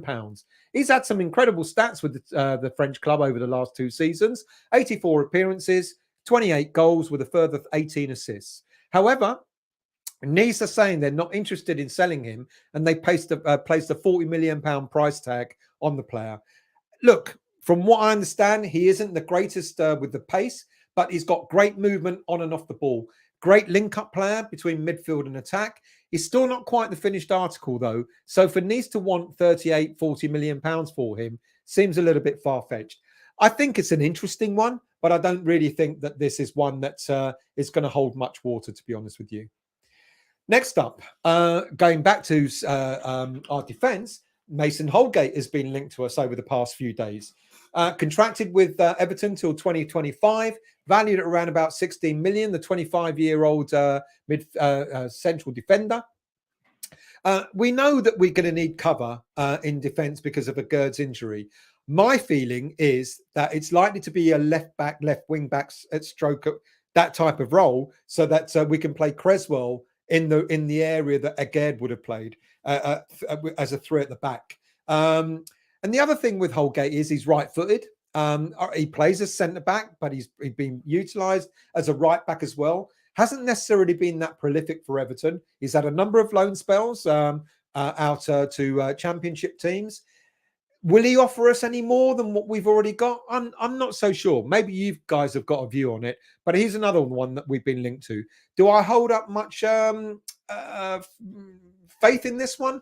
Probably not. I think we've got other targets, and like I said already, I think they're left-sided targets than someone like Holgate. Next up, another interesting one, but another one which, again, I just don't think is a rumor that we need to get to wrapped up over, and that's Arnaud Calumwendo of PSG. He's 20 years of age, contracted with them till 2024, valued at around 16 million. Look, good attacking runner. He's come through the youth ranks at PSG. He's had a number of loan spells out to Lens. He took 2 loan spells in succession where he made 65 appearances, scoring 21 goals and 6 assists for them. He makes good attacking runs. He's got the ability to time his movement behind the defenders to avoid getting offside. So he plays off the defender's shoulder. He shows flashes of versatility in his play. Good passing game, good passing player. But he could develop more with his range of skills. He's a very rough diamond and unfinished product. He's not the most clinical of strikers, to be quite honest with you, and he's still got a way to go. Certainly the loan spell that he's had with Lens has served him well. Will he get into the PSG team? I'm not so sure. With the plethora of talent that they've got there, and also with just bringing in Hugo Ekitike into the squad as well, it looks like Calumwendo might have to go out on loan at worst. Would he be a player that we could pick up? Maybe. Will he make the first team for us? Probably not. I doubt it very, very much. Next up, Angelino. Now, he's very well known to Rob Newman. Why? Because he scouted Angelino for Man City several years back. With the arrival of David Raum at RB Leipzig, there's rumour that the club now need to sell, and Angelino may be a player that they'll be looking to move on. Basically, Raum is going to be in direct competition with Angelino, and if you've just paid £24 million for a left back, that doesn't bode well for the player that's already there. But Angelino is not a bad player. It's reported that, as I said, that he was scouted by Rob Newman. So Rob Newman is going to know this player quite well. He moved to Man City when he was 16 years of age. He's now 25 years of age, and he's had a number of loan spells around and got sold to Leipzig, I believe, a couple of seasons ago. And he's done really, really well for him. He made he made a loan spell, first of all, to Leipzig before they bought him outright. In the 2 seasons that he's been there, 1 year on loan and 1 year as permanent, he's made 43 appearances, scored three goals and 12 assists, which is not bad. 12 assists he's a very much an attacking left wing back, but he does do his defensive duties really well as well. He's quite a solid defender. He can play in the traditional left back role, but he's also a very aggressive, forward thinking, attack minded wing back. And he's an interesting player to look out for. You know, he hasn't made appearances for the senior Spanish squad, but he's made appearances for the Dutch squad. And as you can see there, 2CZZD apparently, whatever that meant. My keyboard must have slipped. He's got Dutch, Bundesliga and Premier, a little bit of Premier League experience. He made about 15 appearances for Man City in his time there. But another very interesting prospect. Let's move on to Kostic, because apparently the story's not over. At the weekend, we were told he was decided that he's definitely not going to move to West Ham United without a shadow of a doubt. And from what we hear at the beginning of this week is we're going to have one more stab at this player to see if we can make him come to West Ham United. Here is one where we're trying to throw money at, because apparently, if you believe the rumours, we're going to make him the best paid player at the club with over £100,000 a week, etc. And if we can't lure him, I think there's a deadline, and I believe something like Wednesday, where the player's going to make a decision. Look, it sounds to me that even though we know the agent really well, who's the same agent as the agent we bought Skamaka from, it sounds like either the club, Eintracht Frankfurt, or the agent himself are looking at trying to entice other teams to make bids for him. Juve apparently are back interested in him. Inter Milan are back interested in him. Apparently there was a rumour that he'd only leave Eintracht for Chelsea. but I haven't heard of any rumor that he might be. There'll be a bid there from Chelsea. Clearly, he will offer us something that we could kind of lack. He's a very skillful footballer. He can play as a wing back. He can play as a left midfielder. He's not by nature a left back, but as a left wing back, absolutely, he can offer us something. I think it's make or break on this. And I think from what I understand, there'll be a timeline by Wednesday where the player will decide. He may actually even decide that he will stay at Eintracht Frankfurt and become a free agent, where he'll be able to sign for any team he wants outside of Germany in January when the January window opens. So maybe he'll be looking at a more lucrative deal to leave Frankfurt on a free. I think what West Ham are trying to do is they're trying to kind of match that lucrative offer that he might be able to get. But let's not forget, players who are on a free will also get a signing on fee. So there's a lot of money involved. If we have to pay a fee to get him off Frankfurt and then try and lure him with a lot of money, that will be quite difficult, I think. But let's see what happens over the next couple of days. Next up, in an interview on last Wednesday, Vincent Kompany admitted that there was interest in a number of his players. And then a couple of days later, Dwight McNeil moved to Everton, and Maxwell Cornet looks like he's beyond the move. He'll be one of the next players that's on the move as well. It's common knowledge that we're interested in him. And like someone mentioned earlier, a number of players that we've been interested from relegated teams, Dennis and Sarr from Watford. Someone said earlier in the show that Sarr's been injured again. So that looks like that's knocked on the head. But Cornet, Dennis, etc. are players that maybe we should be looking at. I like Cornet. I think he's a very, very interesting player. He made 29 appearances in his first season for Burnley last season, scoring 9 goals and 2 assists in a struggling team. He's a very, very versatile footballer, and he's also got pace to burn. And I did a show earlier in the week to talk about the number of positions he's played. And throughout his career, he's played at left back. And not just a few times, but quite a number of games as left back. He's played as a left midfielder quite a number of times. He's played as a left winger and a left wing back a number of times. He's made a few appearances as a right midfielder. He's made quite a lot of appearances as a right winger as well, cutting in a bit like Bowen does for us. He's also played quite a number of games as a striker as well.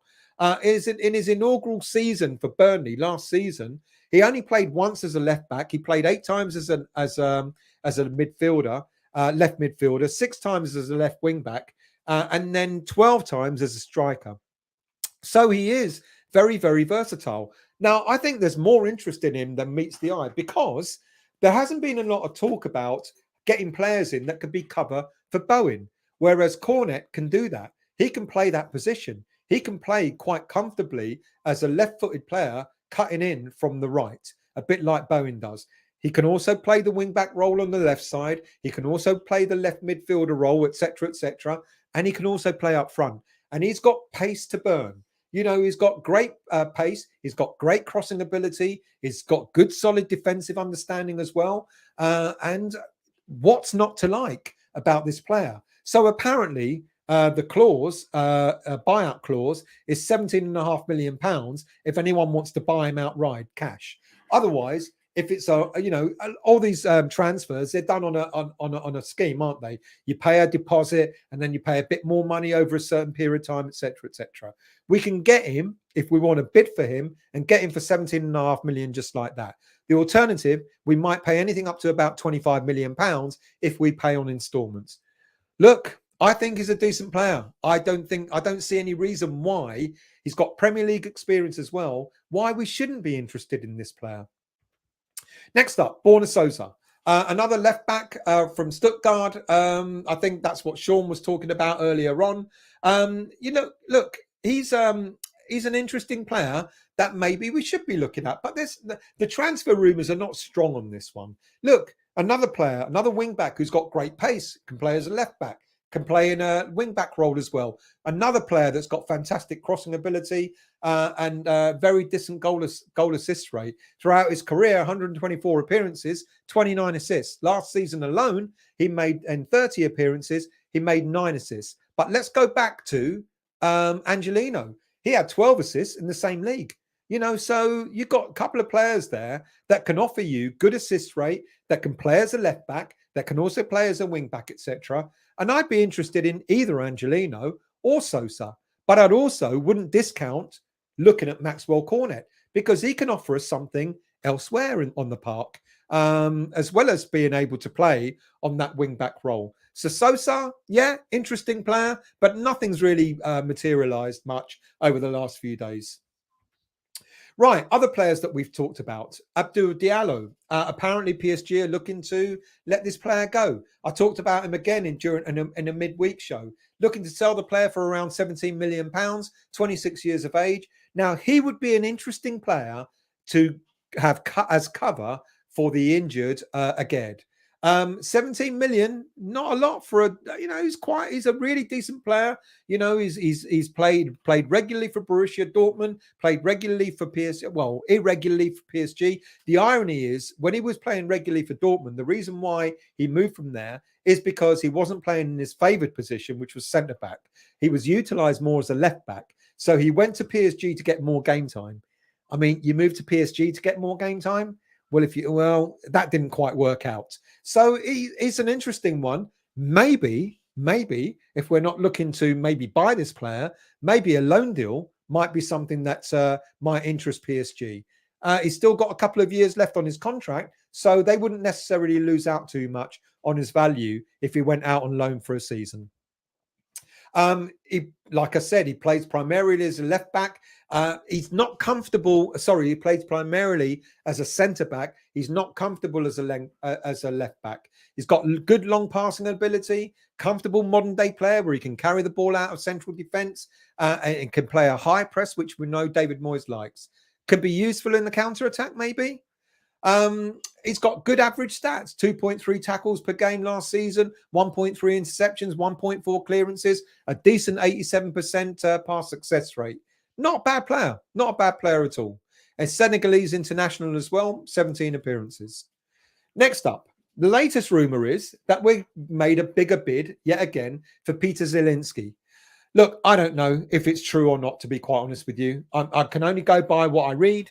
And apparently we're in, I think, for the third time that we're making a bid for Zielinski in order to entice him. Look, the one thing people have been saying in the chat is we need creativity, we need pace, etc. Zielinski will offer us one of those two. He doesn't necessarily have great ability, but he's got good movement. But in terms of creativity, absolutely. He'll offer us an awful lot of creativity. Look, depending on which rumour you want to listen to, he was either valued at 43 million down to 30 million. Apparently, there was a story last week that Napoli would accept around 30 million for him, but apparently even that has not been accepted. We made a couple of offers already, which have all been turned down. The rumour is we've made another offer for this player. We're going to give him quite high wages in order for him to come. So let's see what happens with that. Because he could be, in terms of creativity, absolutely. Will he give us speed? Probably not. Look, he can play in a number of positions. He's a much more attack-minded midfielder. And the thing that worries me about this link is that he's not very much a defensive-minded midfielder. And we know what David Moyes wants from his squad. He wants his midfielders, he wants all his players to defend from the front, drop deep, especially the midfielders. He wants them to drop deep. He wants them to be in line with the back line, give that support, etc. That's not Zielinski's strengths. He isn't necessarily a defensive-minded player. Very, very much an attack-minded player. And I just wonder for that, if the rumor is true that we're in for him, I can then maybe see him as playing as a number 10, just off Scamacca at the front. Good, decent stats, shot accuracy rate, pass success rate, 85%, take on success rate, etc. Key passes per game, 1.4, not bad. 72 Polish international appearances for Poland, scoring 9 goals. Right, let's go on to the last one, because this has been going on for quite some time. And this is my theory as to why I believe David Moyes is really wants this player over the line.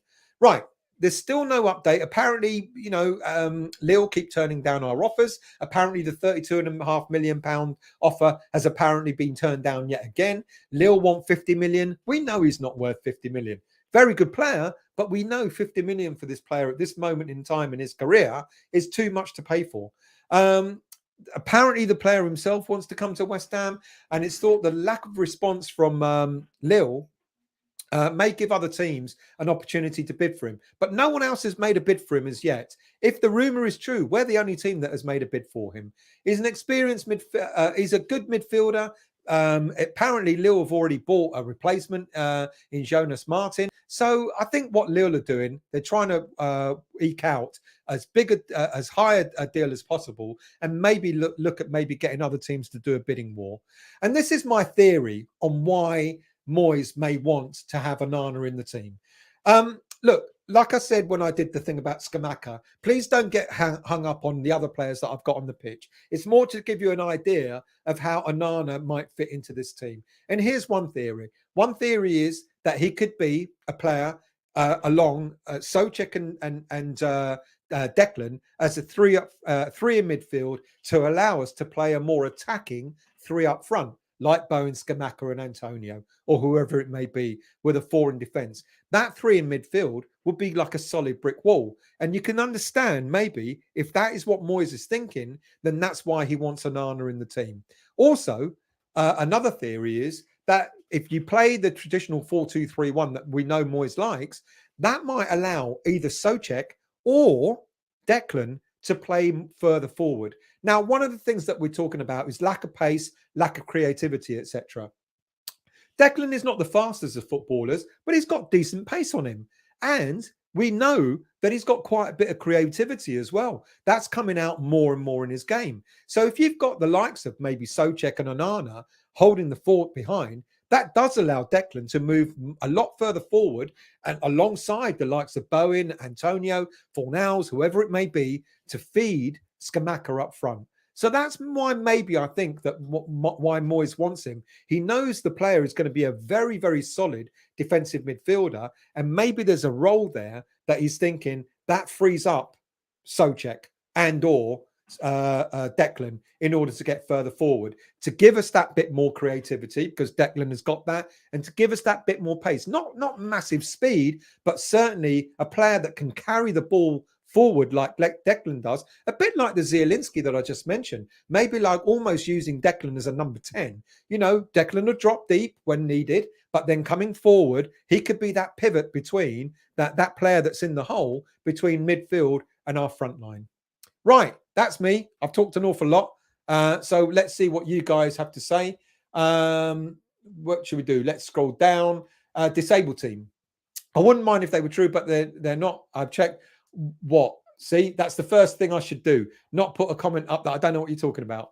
Ben Yarmolenko, good evening to you. I hope you're well. Been loving the content. Thank you very much. And by the way, people, if you're new to the channel, hit the like button, hit the subscribe button, hit the bell notification to let you know when I'm next on. I'll be doing a few more shows throughout the week because I'm sure there are going to be an awful lot more transfer stories coming up. And also looking to do the Friday late on Friday night as a preview to the season that's starting. Might even do I wasn't going to do previews of games, but I might start doing that as well. Why not? John, Jamie O'Hara reckoned Defoe would do a great job with the youth. Then they got battered. I know. Albie, I think Defoe thought about sticking in his resignation letter there and then. Wouldn't have surprised me. Alex, Marshall will need to bulk up if he's going to make it because he scores goals, no doubt, but young lads are quality. Let them develop. None of this Declan number 2. No, and I'm not saying that for a moment. I'm not suggesting for a moment that he's going to walk into our senior squad anytime soon. Foe, it's probably best we don't have Defoe as a youth coach manager. He's hardly got a great reputation as a youth player with us. Transfer request gate. That's true. Who else we got? Let's scroll down. Excuse me, Kenneth. So disappointed about Moyes and his pick for goalie this season. It has to be Areola. We don't know yet. We don't know yet. We're speculating because so far he's used them both more or less equally in pre-season games. He even gave them half a game against Lens. So did he do that because he wanted Areola to play in front of the Lens fans because of his time there? I hope that wasn't the only thing. Adam, love the chat. Thank you very much. But it's options until they're in the shirt. Absolutely. Absolutely. You know, and I always do say, take everything that any of us present, whether on another YouTube channel or whether you read it on Twitter or social media, and it doesn't matter who it comes from, always take it with a pinch of salt until you see them wearing this. Let's scroll down. Richard, Coventry seems to be doing well and building his confidence in the friendlies. Do we expect to see him as one of the 5 match subs?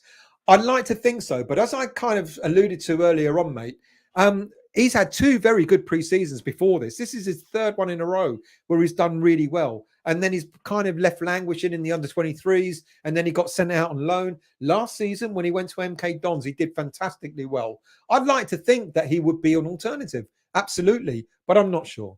Alex, Brandon Williams, God no, I can see Ruben Loftus-Cheek turning up on loan. Why not Ruben Loftus-Cheek? He might be a player. You know, there's talk about David Moyes scouting some of these top teams to bring players in on loan to try and resurrect their careers. Brandon Williams, only 21 years of age. Ruben Loftus-Cheek could be one of those players that might be given an opportunity. Why not? Mihailo, Borna Sosa, cross equal to Kostic, fast and tidy, plus Vlasic will benefit from having a teammate from his country as well. Vlasic is a genius, just hope we don't let him go too early. Let's see what happens. Sorry, people, I've got more trolling, which I've got to get rid of. There you go. Sosa sounds good, but let's see what happens. Good evening, Kevin. Hope you're well. I'm very well. Do you think Ben Rama will have a role to play? Yes, I do. I do think Ben Rama will have a role to play. But depending on who we buy, you know, because I still think we'll get players in, will depend on how much game time Ben Rama will get. He could possibly be a sub most of the season if we get the players that we're expecting to get in. Richard, Arthur has done well in left back, left midfield and left wing back, not so much left back. Each player has their strengths and weaknesses. Yeah, I'm sorry. I can't agree. I don't think he's done well in any position, to be honest with you. Sharky, you have 2 keepers on the bench in case one gets injured during the warm-up. Quite a few teams have 2 goalies on the bench. Do they, Sharky? I'm not so sure. Serif, damn it, it's Luca. Sorry. 9 likes throughout. Hit that like button. Come on, people. Come on. Thank you for that, Sharky. Sorry, Luca. My mistake. Let's scroll down. Who else we got? Foe. By trade, Masuaku is a left wing back, not full back still. By trade, he's a left back. That's how we bought him. That's what we bought him for. He was bought as a left back, and then as time wore on, became a left wing back. But it doesn't matter. Either or, he wasn't very good at any of them. Kenneth, the season we should have kept Vlasic and try and play him in his preferred position. He hasn't gone yet, so let's see what happens. Trodge, Masuaku doesn't have a position. He plays where he wants. There you go. Howard, give a thumbs up or the Masuaku deal is off. I hope I got a few more thumbs up now. Balon, remember when everyone was saying Leicester were the club to aspire to? What's happened to their finance? All of a sudden, they've like gone bush. What has happened to them? They have to sell to buy. It really is an odd one, isn't it? Garino, apart from the manager, who I don't rate, FWIW. Last year's injuries messed up, unlike Everton, who bought. See, you can buy a load of players. I think what you're saying there is you can buy a load of players. Doesn't mean that they're all going to do well. But apart from the manager, last year's injuries messed us up. Last year's injuries absolutely did. You know, they did mess us up. Let's scroll down. Alex, Burton, Diaz still being available. But then this is it. If we're really interested in a player like Brereton Diaz, why haven't we made a move for him? Kind of same thing about Cornet and Dennis, etc. Why have we not made a move for him? Maybe Moyes doesn't think they're the kind of players that we like. Trodge, bloke on KUMB forum claiming Downs was a Sully special. No, absolutely not. Because David Moyes, he was recommended to Moyes by, the man who's doing his job, by Rob Newman. So no, I don't think he was a Sully special. Scarborough, and I'll tell you what, if he was, he wouldn't be used half as much as he has been in the pre-seasons. He would have just been left sitting on the bench and maybe coming on for about 5 minutes or so. So no, I don't believe that's true. Scarborough, Why are so hyper focused on our business? We see everything as it goes along and get carried away as a fan base. Need to chill, and we'll get the right players. I'm with you, absolutely 100% with you. We get carried. See, the thing is, what happens is we get linked with millions of players, and then when we don't buy any of them, everyone's like, "Why? What have we done? What have we done?" You know, I think that for me, there are one or two players that I did think that. I think, you know, maybe Ram is one of them. Why didn't we go in for him? But on the whole, a lot of these players, you know, we do get carried away. We get carried away with the hype. You know, I've just mentioned 5 new players that have only been listed, that are linked to us in the last day or so. Out of all the number of players that we're linked to, another 5 have come up. You know, and we do get carried away, and then we get angry. We get upset with ourselves because none of these players come through the door. It might be that, as you know, agents put players' names out there. Doesn't necessarily mean that David Moyes is interested in these players. Gareth, we lost every preseason game when we finished third. Yes, third, exactly, and we won every preseason game when we got relegated. So pre-season is about fitness. I mean, the thing that worries me is there's a little bit of a hangover from some of the way we played. You know, left back, we already know, you know, and the pace up front, etc. I get it. But you're absolutely right, Gareth. You know, pre-season results don't mean much. Pat Holland, do you have a love chat virus coming through on the chat? I do, and I keep getting rid of them as soon as they appear, mate. Trust me, I'm trying to get rid of them. Fo, just a thought. Is Stella Masuaku Daniela? Also, the post-Brexit employment and residency rules to deal with is probably hard for players to bring their family support over. That's a really good point. Didn't think of that, but that's a really good shout as well. Scarborough, Angelino would be ideal for us. Sounds good, doesn't he? Why not? And the fact that Newman knows him could bode well, you know, and so why not? Why not? Let's see what else we got here. Robert. Apparently Newman was the man that scouted Angela. Yep, done that. Thank you very much, mate.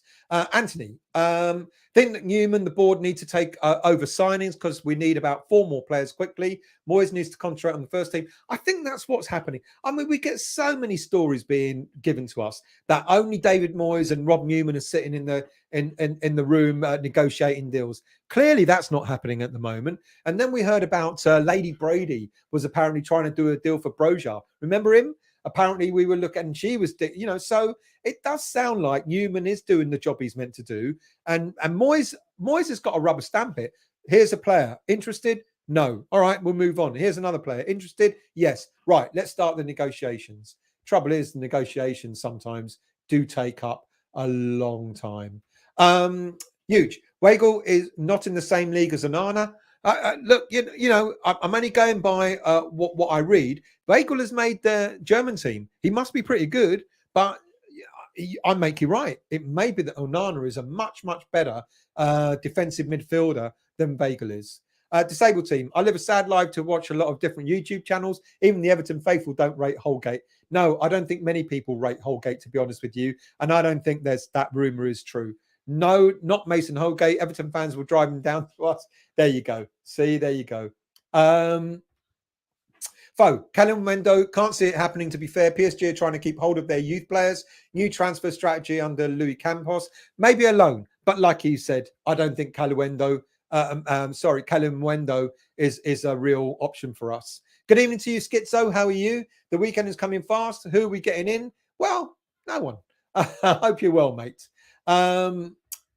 George, Angelino could be better than Kostic long term as he's younger. Exactly. We're kind of like, we're like Kostic. Oh my God, we've got to get Kostic, and the come down if we don't get him. And yet there are other options available. Lee, Rome wasn't built in a day. In Moyes we trust. He wasn't too happy after the performance against Rangers, but I think he'll get the right players in. Exactly. And like I said, I know we would have liked all our players to be ready and match fit before the first game of the season. That's clearly not going to happen. But there's still a month to go in the transfer window. English Yardy, he's small. Angelino's smaller than Cresswell. I think he's a decent defender. He's fast though. He is, and that is the one. The one concern is that he's quite short, and when it comes to set pieces, he might not be the best to sort of defend. But then you put him in a different position, don't you? You know, instead of putting him at the back post or something like that, you put him as a man marker or something like that. And we got a large team, you know, Zuma, Diop, you know, number of players. They're quite tall, aren't they? Albie, 294 watching, only 8 thumbs up. Thank you, Albie. Much appreciated. Let's scroll down again. English Yardy. Kostic, I'm done with him. He played today for Frankfurt. He doesn't want to be with West Ham. We've got to stop begging. It's like Lingard all over again. Yeah, like I said, I think it looks like, I could be wrong. Maybe the decision's already been made, but I think it looks like that Wednesday is the deadline day. If we can't get him over the line, then we move on. And I hope other players that we might be interested in haven't been bought already. Stephen, if we get Cornet, does he get the number 99? Albie, Angelino didn't play in the German Super Cup the weekend. Also, Sosa didn't play in the DFB game for Stuttgart. Kostic played tonight. So there you go. There might be your answer. Good evening, John. I heard Cornet is wafer thin. There we go. The joke's coming out. We always get to a point, don't we, in the show, when I've done all the sort of like the stories and the rumors and we go into the chat and you look just go into one, don't you? Phone. But that's good. That's good. You go away and have your banter. Kostic, I mean, let's be honest, all this publicity around his transfer to West Ham, echoes of Nunes and Phillips in January. He's using us to sound out more lucrative or enticing options. No thanks. Really good point. It's exactly what I mentioned as well. He might be using it to get to Eintracht to give him a better deal, or he can just walk away at the end of the season and do a Lingard.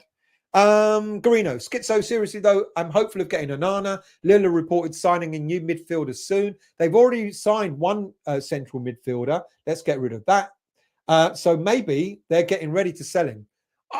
Onana, look, I know someone said, you know, over Weigl or Onana. Onana is the better one. I like the sound of Onana.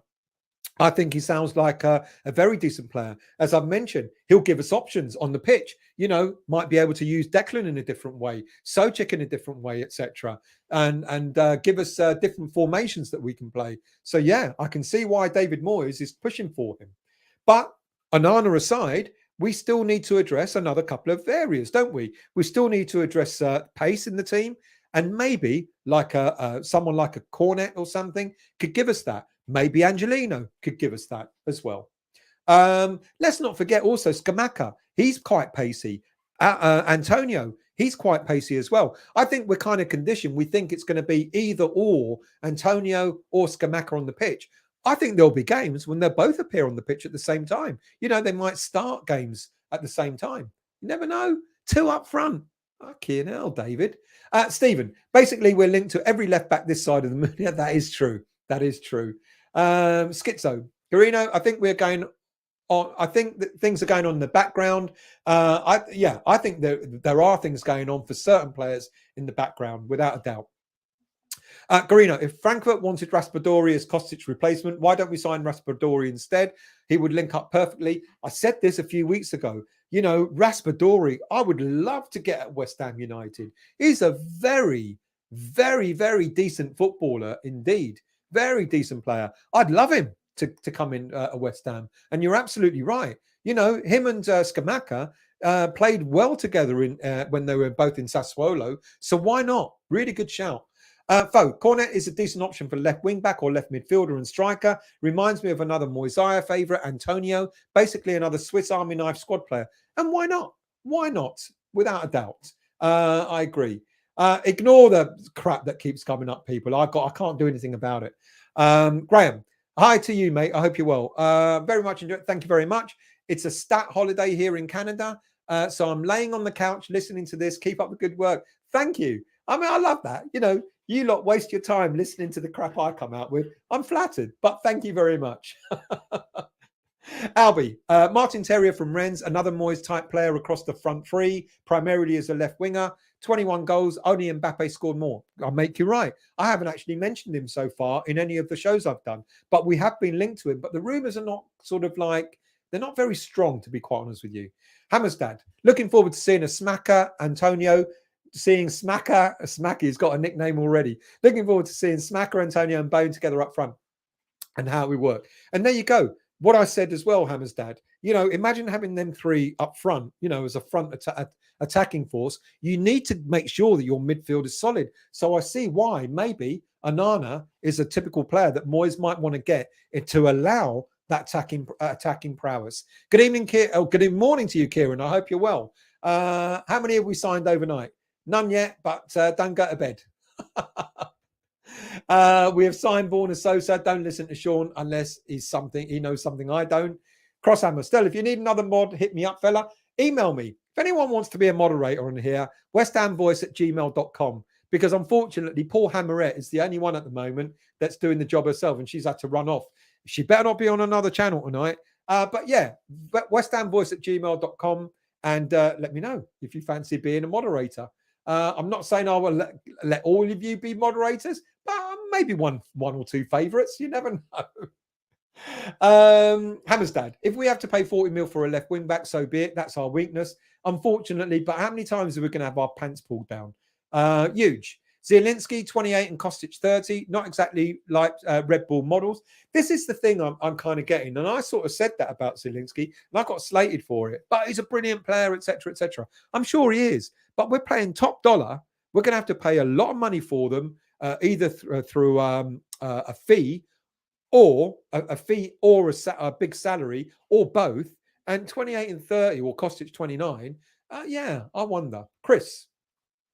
Still, last season I was always banging on about Cornet. I'm glad you finally watched this game. I did see him last season. I must admit, I said last season I didn't watch a lot of him, but I did start to, when people started to mention him, I'm like, I'll go take a look at this player, and he does look okay. But I won't lie. My biggest memory of him was when he missed his penalty against us. Crosshammer is in our contract and should treat him as such. Who is what? See, I've lost already. Oh, there we go. Deck's not going. Declan has already confirmed that he's definitely not going anywhere. Don't listen to all the Arsenal rumours about Bowen going to Arsenal as well. Pile of poo. Martin, thanks for tonight's show. Thank you very much. Hoping you do a late show on Friday, so that's great news. Join me Friday night. It'll be 11 o'clock or later. We'll probably start at 11 o'clock. Friday, late is back. So I hope you join me for the preview, pre-season build-up preview, whatever you want to call it. Just join me on Friday night. But I'll be doing other shows as well, not live, but other shows throughout the week between now and then. Garino, heard some in Frankfurt believe West Ham have not made a great impression by not travelling to Germany to meet Kostic to try and persuade him to... Fuck off. Fucking prima donna. Fuck that. I'm glad he's not coming. Crosshammer, Moyes knows more than us, to be honest, but when it gets close to the end of the window, then we get on their backs. Well, I will be disappointed if we don't buy any more players. I think we will get more players, or maybe we'll get a couple of loan signings. I think we'll go up to... I said to myself, I actually said on the show when the season ended, I'm hoping for 6 signings. We've got 4 so far. Will I be happy with another 2? Probably not, but happier than only the 4 that we've got. And I'm sure most of you will. Would I want more? You got to be careful. Someone talked about the harmony in the squad. Getting too many new players in could cause a disruption in the squad. We know what Moyes is like. Not only does he want the right player in the right position, but he wants the right attitude as well. Garino, if we can get someone in this week, should give us a nice boost before Sunday. Yeah, I make you right. I agree with you there. Crosshammer, I would like to take Shaw. To be honest, but last season I would say no way. Football is a crazy game. Well, I talked about Shaw at the weekend. I didn't know what his salary was. Someone mentioned earlier in the show that he's on about 200 grand a week. So we're clearly not going to pay that much. But I mentioned Shaw as being an option. 27 years of age. On his day, he would be fantastic for us. One of the best left backs in English football. The trouble is, his injury record is poor. It's really bad. It's so sad for the player. But when a player gets injured so many times, that's when you sort of start worrying and go, would he be a risk? He could be a massive risk to West Ham if we bought him. I wonder if I've still got his stats up. Let me see if I can find them. If I can, I'll put them up. Is he on that one?